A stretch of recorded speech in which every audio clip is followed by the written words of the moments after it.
ਹੋਸੀ ਭੀ ਸੱਚ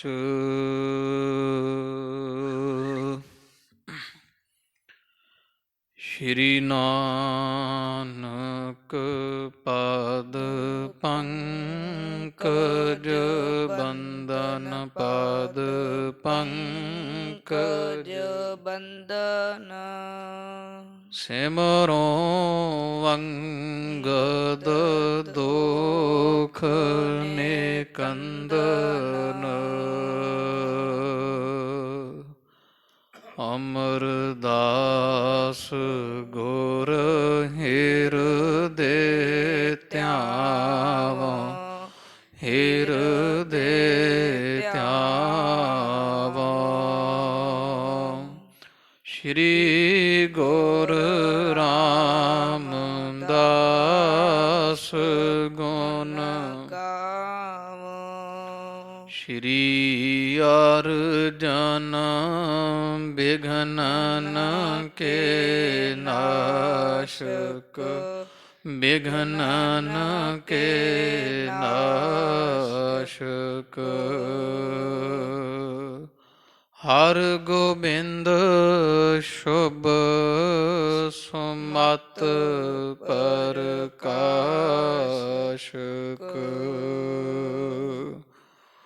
ਸ਼੍ਰੀ ਹਰਿ ਰਾਏ ਨਮੋ ਕਰ ਜੋਰੀ ਨਮੋ ਕਰ ਜੋਰੀ ਗੁਰ ਹਰਿ ਕ੍ਰਿਸ਼ਨ ਮਨਾਏ ਬਹੋਰੀ ਤੇਗ ਬਹਾਦਰ ਪਰਮ ਕਿਰਪਾਲਾ ਪਰਮ ਕਿਰਪਾਲਾ ਸ਼੍ਰੀ ਗੁਰ ਗੋਬਿੰਦ ਸਿੰਘ ਬਿਸਾਲਾ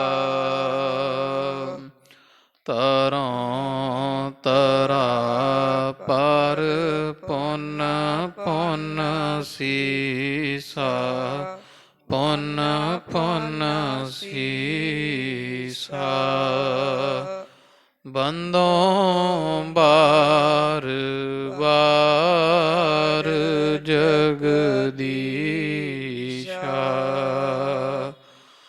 ਜਿਸ ਮਹਿ ਅੰਮ੍ਰਿਤ ਗਿਆਨ ਹੈ ਮਾਣਿਕ ਭਗਤ ਵਿਰਾਗ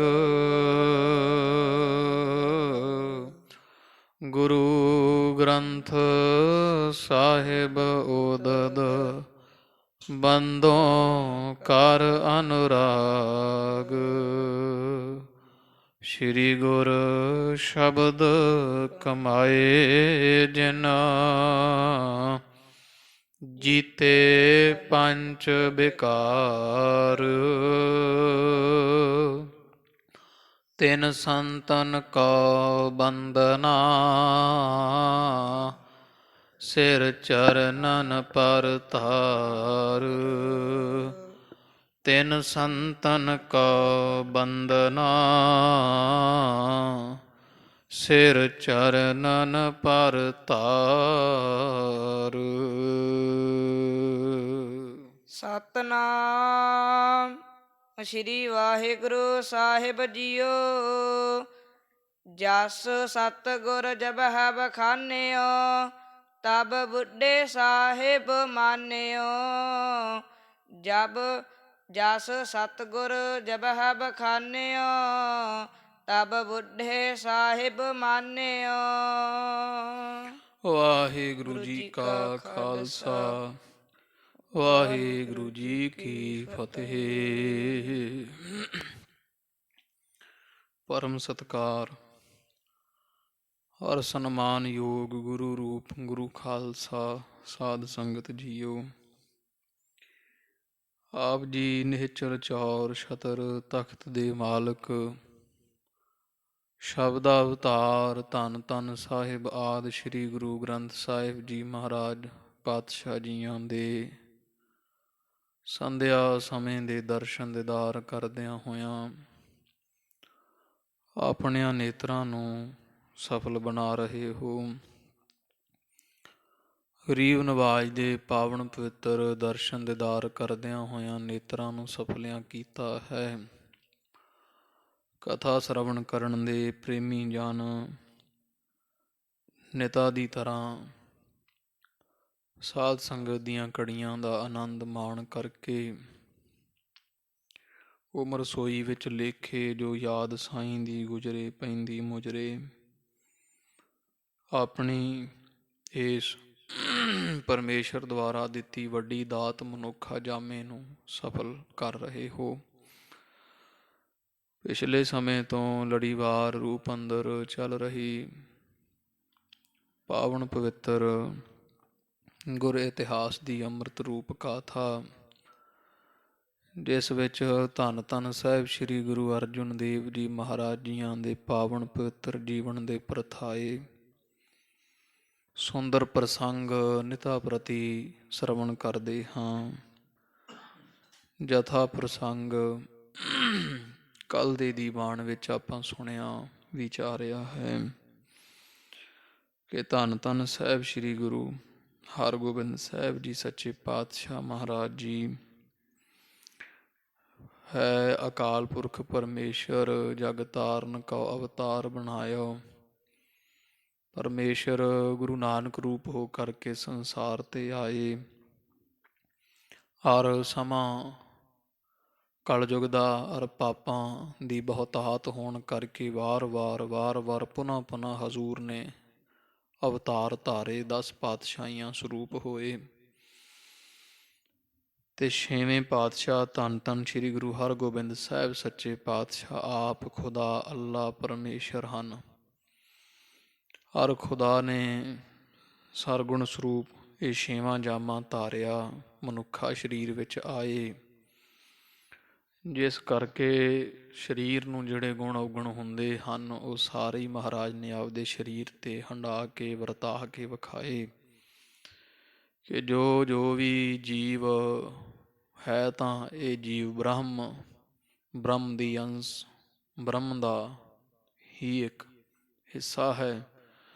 ਪਰ ਜਦੋਂ ਇਹ ਆਤਮਾ ਸਰੀਰ ਵਿੱਚ ਪ੍ਰਵੇਸ਼ ਕਰਦੀ, ਫਿਰ ਸਰੀਰ ਕਰਕੇ ਆਤਮਾ ਨੂੰ ਵੀ ਜੋ ਜੈਸੀ ਸੰਗਤ ਮਿਲੇ ਸੋ ਤੈਸੋ ਫਲ ਖਾਹੇ। ਸਰੀਰ ਦੇ ਗੁਣ ਔਗਣਾ ਕਰਕੇ ਸਾਰੇ ਦੁੱਖ ਸੁੱਖ ਭੋਗਣੇ ਪੈ ਰਹੇ ਹੈ। ਜਾਂ ਸਰੀਰ ਦਾ ਧਰਮ ਹੈ ਜਿਹੜਾ, ਉਹ ਇਹੀ ਹੈ ਵੀ ਇਹ ਸਰੀਰ ਜੰਮਦਾ ਵੀ ਹੈ, ਵੱਡਾ ਵੀ ਹੁੰਦਾ ਹੈ, ਬੁੱਢਾ ਵੀ ਹੁੰਦਾ ਹੈ, ਰੋਗੀ ਵੀ, ਸੋਗੀ ਵੀ, ਖੁਸ਼ ਵੀ ਹੁੰਦਾ ਹੈ, ਮਰਦਾ ਵੀ ਅੰਤ ਨੂੰ।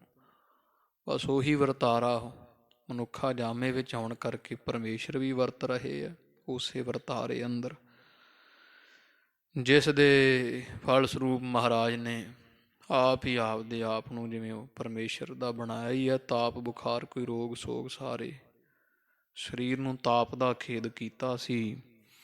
ਧੰਨ ਗੁਰੂ ਅਰਜਨ ਦੇਵ ਸਾਹਿਬ ਮਹਾਰਾਜ ਜੀਆਂ ਮਿਹਰਾਮਤ ਕਰਕੇ ਮੂਲ ਮੰਤਰ ਪੜ੍ਹਦਿਆਂ ਹੋਇਆਂ ਨਾਮ ਦੀ ਮਹਾਨਤਾ ਸਾਨੂੰ ਜਣਾਉਂਦੇ ਹੋਏ ਸਾਹਿਬਜ਼ਾਦੇ ਦੇ ਸ਼ੀਸ਼ ਤੇ ਹੱਥ ਰੱਖ ਕੇ ਇਹ ਰੋਗ ਦੂਰ ਕੀਤਾ। ਸੰਗਤਾਂ ਨੂੰ ਮਹਾਰਾਜ ਨੇ ਫਿਰ ਨਾਮ ਦੀ ਮਹਿਮਾ ਜਣਾਈ।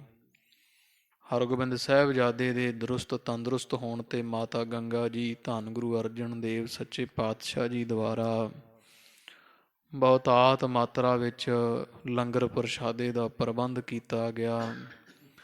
ਸਭ ਵਰਨਾਂ ਜਾਤਾਂ ਭੇਖਾਂ ਦੇ ਸਾਧੂਆਂ ਨੂੰ, ਮਹਾਂਪੁਰਖਾਂ ਨੂੰ, ਸਧਾਰਨ ਗ੍ਰਸਤੀ ਲੋਕਾਂ ਨੂੰ ਜਾਂ ਹਰੇਕ ਦੇਸ਼ ਵਿਦੇਸ਼ਾਂ ਵਿੱਚ ਖੁੱਲ੍ਹੇ ਨਿਮੰਤਰਣ ਵੰਡੇ ਗਏ, ਭੇਜੇ ਗਏ ਸਿੱਖ ਕੇ ਗੁਰੂ ਅਰਜਨ ਦੇਵ ਮਹਾਰਾਜ ਦੇ ਘਰ ਵਿੱਚ ਲੰਗਰ ਵਰਤ ਰਿਹਾ ਹੈ। ਆਓ ਭਾਈ ਸਾਹਿਬ ਸੱਚੇ ਪਾਤਸ਼ਾਹ ਦੇ ਦਰਸ਼ਨ ਕਰਕੇ ਮਹਾਰਾਜ ਤੋਂ ਅਸੀਸਾਂ ਪ੍ਰਾਪਤ ਕਰੀਏ। ਬੜੀ ਗਿਣਤੀ ਵਿੱਚ ਸਾਧੂ ਟੋਲੇ ਬੱਜ ਕੇ ਆਉਂਦੇ, ਹਰੇਕ ਭੇਖ ਦੇ ਕੀ ਸੰਨਿਆਸੀ, ਸਰੇਵੜੇ, ਜੋਗੀ, ਜੰਗਮ, ਜਤੀ, ਸਤੀ, ਵੈਰਾਗੀ, ਵੈਸ਼ਨਵ ਤੋਂ ਬ੍ਰਾਹਮਣ, ਖੱਤਰੀ, ਸੂਦ, ਵੈਸ, ਗ੍ਰਸਤੀ, ਬਾਣਪ੍ਰਸਤ ਤੇ ਸੰਨਿਆਸੀ, ਬ੍ਰਹਮਚਾਰੀ ਸਾਰੇ ਮਹਾਰਾਜ ਦੇ ਘਰ ਵਿੱਚ ਆਏ। ਸੋਹਣੀਆਂ ਪੰਗਤਾਂ ਬਣੀਆਂ, ਪ੍ਰਸ਼ਾਦਾ ਪਾਣੀ ਸੇਵਨ ਕੀਤਾ, ਹਜ਼ੂਰ ਦੀਆਂ ਖੁਸ਼ੀਆਂ ਪ੍ਰਾਪਤ ਕੀਤੀਆਂ। ਧੰਨ ਧੰਨ ਮਾਤਾ ਗੱਗਾ ਜੀ ਜਾਚਕਾਂ ਨੂੰ ਮੂੰਹ ਮੰਗਿਆ ਦਾਨ ਦਿੰਦੇ ਹਰਗੋਬਿੰਦ ਸਾਹਿਬ ਦੇ ਸੀਸ ਤੋਂ ਵਾਰ-ਵਾਰ ਕੇ, ਤੇ ਜਿਨ੍ਹਾਂ ਨੂੰ ਦਾਨ ਮਿਲਦਾ ਹੈ ਉਹ ਖੁਸ਼ ਹੋ ਕੇ ਹਰਗੋਬਿੰਦ ਸਾਹਿਬ ਦੇ ਪਰਥਾਏ ਅਸੀਸਾਂ ਉਚਾਰਦੇ ਕਿ ਹੇ ਮਾਤਾ ਗੰਗਾ, ਤੇਰੇ ਸਾਹਿਬਜ਼ਾਦੇ ਦੀ ਲੰਮੀ ਬੜੀ ਉਮਰਾ ਹੋਵੇ, ਜੁਗ ਜੁਗ ਜਵਾਨੀਆਂ ਮਾਣੇ। ਇਸ ਤਰ੍ਹਾਂ ਮਹਾਰਾਜ ਦੇ ਘਰ ਵਿੱਚ ਬੜੀਆਂ ਖੁਸ਼ੀਆਂ ਉਤਸ਼ਾਹ ਹੋ ਰਹੇ ਆ। ਸਿੱਖ ਸਾਰੇ ਇਕੱਠੇ ਹੋਏ ਆ ਤੇ ਗੁਰੂ ਅਰਜਨ ਦੇਵ ਮਹਾਰਾਜ ਹਰਗੋਬਿੰਦ ਸਾਹਿਬ ਸਤਿਗੁਰਾਂ ਦੇ ਦਰਸ਼ਨ ਕਰ ਕਰਕੇ ਸਭ ਸੰਗਤਾਂ ਨਿਹਾਲੋ ਨਿਹਾਲ ਹੋ ਜਾ ਰਹੀਆਂ ਹਨ। ਫਿਰ ਜਦੋਂ ਥੋੜ੍ਹੀ ਉਮਰ ਵੱਧ ਹੋਈ ਤੇ ਧੰਨ ਗੁਰੂ ਅਰਜਨ ਦੇਵ ਸਤਿਗੁਰਾਂ ਸੋਚਿਆ ਵਿਚਾਰਿਆ ਕਿ ਹੁਣ ਪੜ੍ਹਨ ਪੜ੍ਹਾਉਣ ਦੇ ਯੋਗ ਹੈ ਸਾਡੇ ਸਾਹਿਬਜ਼ਾਦੇ, ਇਹਨਾਂ ਨੂੰ ਪੜ੍ਹਨ ਪਾਇਆ ਜਾਵੇ, ਪਰ ਭੇਜਿਆ ਕਿੱਥੇ ਜਾਵੇ। ਮਹਾਰਾਜ ਹੈ ਤੋ ਜਾਨੀ ਜਾਣ, ਪਰ ਸਤਿਕਾਰ ਇੱਥੇ ਦਿੱਤਾ ਬਾਬਾ ਮਹਾਂਦੇਵ ਜੀਆਂ ਨੂੰ। ਆਖਿਆ ਹੇ ਭਰਾਤਾ ਮਹਾਂਦੇਵ ਜੀ, ਆਪ ਸਿਆਣੇ ਹੋ ਤੇ ਗੁਰੂ ਰਾਮਦਾਸ ਮਹਾਰਾਜ ਜੀ ਹੁੰਦੇ ਅਸੀਂ ਉਹਨਾਂ ਤੋਂ ਹੀ ਪੁੱਛਦੇ, ਅੱਜ ਤੁਹਾਨੂੰ ਅਸੀਂ ਪੁੱਛਦੇ ਕਿਉਂਕਿ ਅਸੀਂ ਪਿਤਾ ਦੀ ਥਾਂ ਵੇਖਦੇ ਹਾਂ। ਵੱਡੇ ਭਰਾ ਪਿਤਾ ਵਰਗੇ ਹੁੰਦੇ ਹਨ। ਆਪ ਜੀ ਕਿਰਪਾ ਕਰੋ, ਦੱਸੋ ਕਿ ਮਹਾਰਾਜ ਕਿੱਥੇ ਹਰਗੋਬਿੰਦ ਸਾਹਿਬ ਨੂੰ ਅਸੀਂ ਪੜ੍ਹਨ ਵਾਸਤੇ ਭੇਜੀਏ?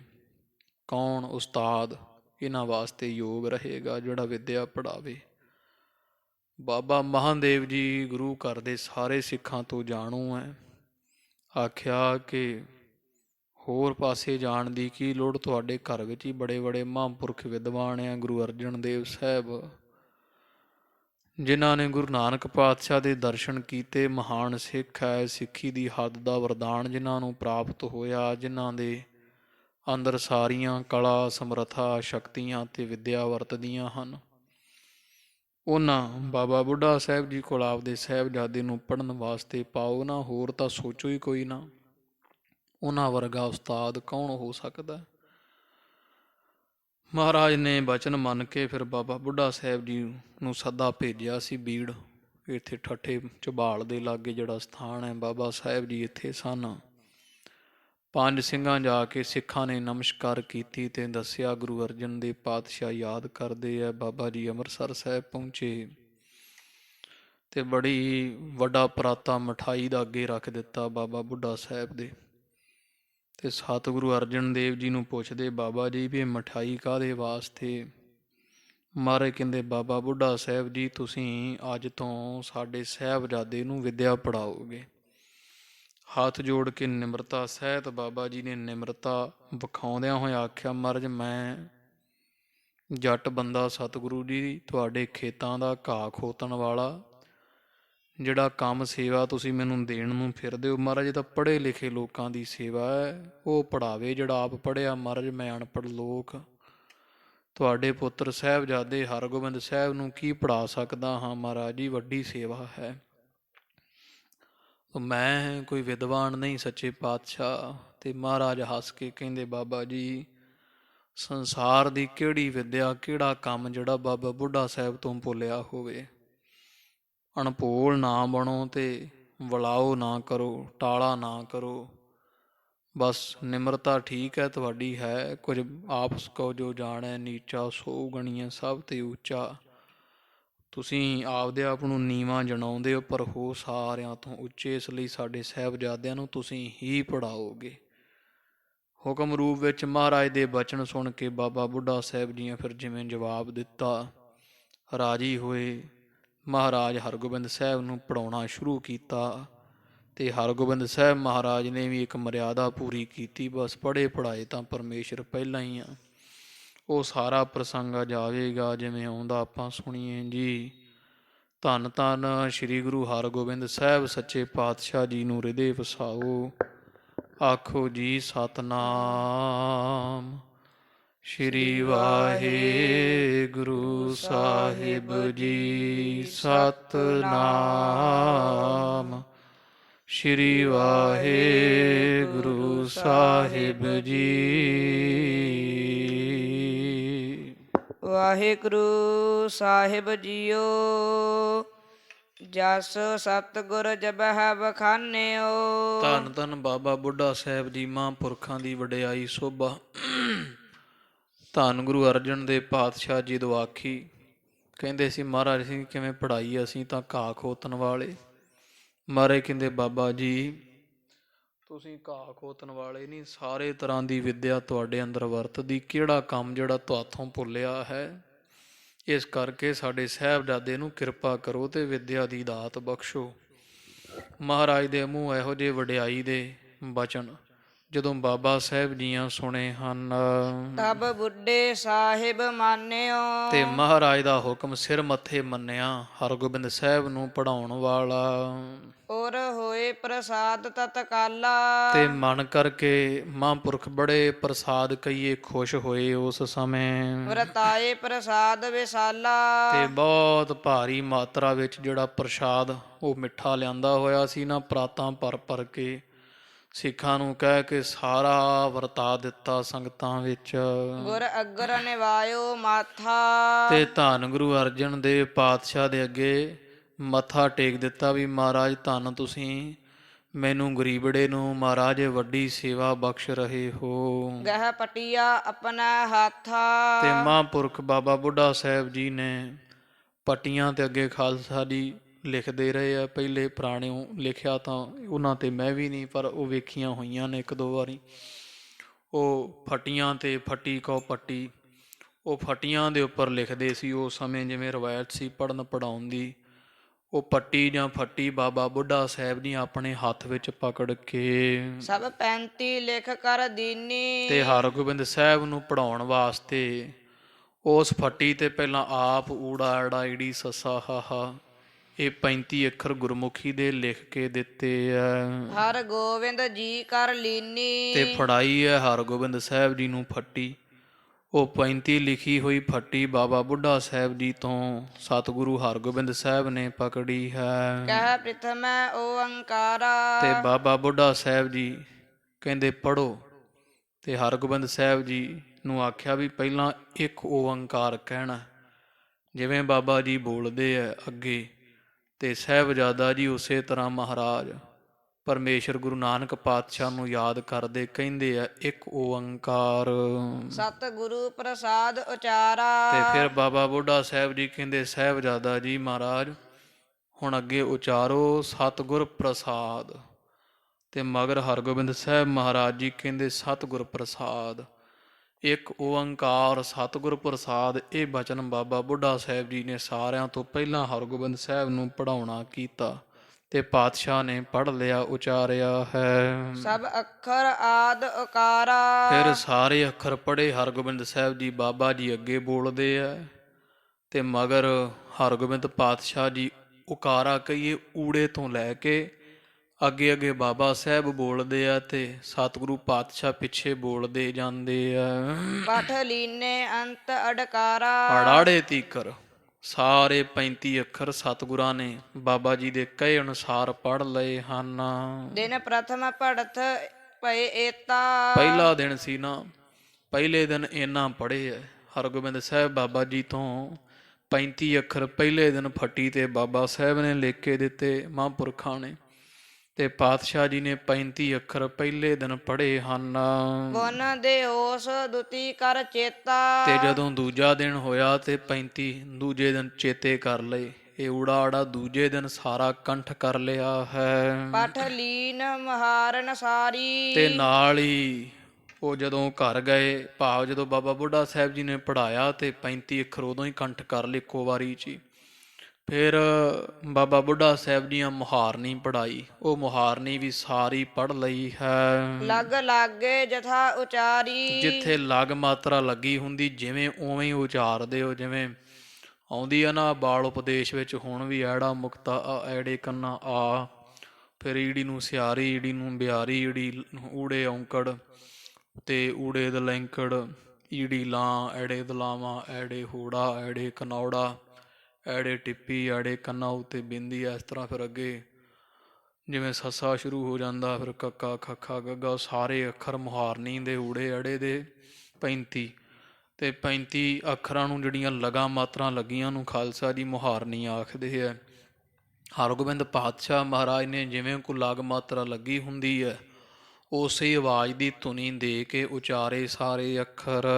ਦਿਨ ਤ੍ਰਿਤੀਏ ਪਾਵਤ ਨਾਵੇ। ਤੇ ਦੂਜੇ ਦਿਨ ਸਾਰੀ ਮੁਹਾਰਨੀ ਪਾਤਸ਼ਾਹ ਜੀ ਸਿੱਖ ਗਏ ਸੀ ਤੇ ਤੀਜੇ ਦਿਨ ਨਾਵੇਂ ਪਾਉਣ ਲੱਗ ਪਏ ਸੀ। ਜਿਵੇਂ ਉਹ ਵਿੱਚ ਇੱਥੇ ਬਾਲ ਉਪਦੇਸ਼ 'ਚ ਵੀ ਉਹ ਲਿਖਿਆ ਹੁੰਦਾ ਕਿ ਸਤਿਗੁਰੂ ਜੀ ਦੇ ਦਰਸ਼ਨ ਕਰਨ ਦਾ ਵੱਡਾ ਫਲ ਹੈ। ਇਸ ਤਰ੍ਹਾਂ ਦੇ ਬੜੇ ਲਿਖੇ ਹੁੰਦੇ ਆ। ਸਾਡੇ ਘਰ ਵਿੱਚ ਸੁੰਦਰ ਗੁਰੂ ਘਰ ਹੈ। ਇਸ ਤਰ੍ਹਾਂ ਦੇ ਜਿਹੜੇ ਸੁਖਾਲੇ ਅੱਖਰ ਹੈ ਜਾਂ ਜਿਹੜੇ ਮੁਕਤੇ ਹੁੰਦੇ ਆ ਅੱਖਰ, ਤੋ ਅਕਬਰ, ਅਦਰਕ, ਮਟਰ ਆਦਿਕ ਜਿਹੜੇ ਮੁਕਤੇ ਅੱਖਰ ਹੈ ਉਹ ਨਾਵੇਂ, ਇਹੋ ਜਿਹੇ ਨਾਵੇਂ ਪਾਉਣ ਲੱਗ ਪਏ ਸੀ। ਭਾਵ ਨਾਮ ਜਿਹੜੇ ਹੁੰਦੇ ਲਿਖਣੇ ਉਹ ਪਾਤਸ਼ਾਹ ਜੀ ਤੀਜੇ ਦਿਨ ਸਿੱਖ ਗਏ ਹਨ। ਜਿਮ ਬੁੱਢਾ ਬਾਕ ਤੇ ਅਲਾਵੈ। ਜਿਵੇਂ ਵੀ ਬਾਬਾ ਬੁੱਢਾ ਸਾਹਿਬ ਜੀ ਕਹਿੰਦੇ ਨਾ, ਹਰਗੋਬਿੰਦ ਸਾਹਿਬਜ਼ਾਦਾ ਜੀ ਹੁਣ ਲਿਖੋ ਕਿ ਸਾਡੇ ਪਿਤਾ ਜੀ ਦਾ ਨਾਮ ਧੰਨ ਧੰਨ ਸਾਹਿਬ ਸ੍ਰੀ ਗੁਰੂ ਅਰਜਨ ਦੇਵ ਜੀ ਮਹਾਰਾਜ ਹੈ। ਇਸ ਤਰ੍ਹਾਂ ਦੇ ਸ਼ਬਦ ਜਦੋਂ ਬਾਬਾ ਜੀ ਕਹਿੰਦੇ, ਮੂੰਹੋਂ ਬੋਲਦੇ ਜਾਂਦੇ ਤੀਜਾ ਦਿਨ ਹੈ ਜੇ ਪੜ੍ਹਦਿਆਂ ਨੂੰ, ਤੇ ਹਰਗੋਬਿੰਦ ਸਾਹਿਬ ਉਸੇ ਤਰ੍ਹਾਂ ਹੀ ਪੱਟੀ ਤੇ ਲਿਖ ਦਿੰਦੇ ਆ। ਪਟਿਆ ਲਿਖ ਨਾਵਨ ਪੂਰੀ। ਇਸ ਤਰ੍ਹਾਂ ਪੂਰੀ ਭਰ ਦਿੱਤੀ ਆ ਫੱਟੀ, ਨਾਮ ਲਿਖ ਲਿਖ ਕੇ, ਪੰਕਤੀਆਂ ਲਿਖ ਲਿਖ ਕੇ, ਮੁਖ ਬਾਣੀ ਉਚਰਤ ਰੂਰੀ। ਤੇ ਫਿਰ ਬੋਲ ਕੇ ਜਦੋਂ ਪੜ੍ਹਨ ਦਾ, ਜਦੋਂ ਬਾਬਾ ਬੁੱਢਾ ਸਾਹਿਬ ਜੀ ਕੁਝ ਔਖੇ ਅੱਖਰ ਲਿਖ ਕੇ ਦਿੰਦੇ ਫੱਟੀ ਤੇ ਵੀ ਲੈ ਸਾਹਿਬਜ਼ਾਦੇ ਹੁਣਾ ਪੜ੍ਹੋ, ਤੇ ਬਾਬਾ ਜੀ ਦੁਆਰਾ ਲਿਖੇ ਹੋਏ ਔਖੇ ਮਹਿੰਗੇ ਅੱਖਰ ਵੀ ਬੜੇ ਸੁੰਦਰ ਤਰੀਕੇ ਨਾਲ ਲਗ ਮਾਤਰਾ ਸਮੇਤ ਉਚਾਰਦੇ ਹਨ। ਸਭ ਵਿਦਿਆ ਕਾਰਨ ਜੋਈ। ਕਵੀ ਜੀ ਕਹਿੰਦੇ ਪਾਤਸ਼ਾਹ ਹਰਗੋਬਿੰਦ ਸਾਹਿਬ ਜੀ ਪਰਮੇਸ਼ਰ ਹਨ। ਜਿੰਨੀਆਂ ਸੰਸਾਰ ਵਿੱਚ ਵਿਦਿਆ ਜਾਂ 14 ਵਿਦਿਆ ਮੰਨੀਆਂ ਗਈਆਂ, ਉਹ ਸਾਰੀਆਂ ਵਿਦਿਆ ਨੂੰ ਬਣਾਉਣ ਵਾਲੇ ਤਾਂ ਇਹ ਆਪ ਹਨ, ਕਾਰਨ ਹਨ। ਲਗ ਪੜਨ ਗੁਰਮੁਖੀ ਸੋਈ। ਸਾਰੀ ਵਿਦਿਆ ਦੇ ਕਰਤਾ ਧਰਤਾ ਪਰਮੇਸ਼ਰ। ਕਲਾ ਕੌਤਕ ਵੇਖੋ, ਮਹਾਰਾਜਾ ਅਕਾਲ ਪੁਰਖ ਦਾ ਜਾਪ ਧਰਤੀ ਤੇ ਅਵਤਾਰ ਧਾਰ ਕੇ ਤੇ ਮਹਾਂਪੁਰਖ ਬਾਬਾ ਬੁੱਢਾ ਸਾਹਿਬ ਨੂੰ ਵਡਿਆਈਆਂ ਬਖਸ਼ਣ ਵਾਸਤੇ ਉਹਨਾਂ ਤੋਂ ਗੁਰਮੁਖੀ ਪੜ੍ਹ ਰਹੇ ਹਨ।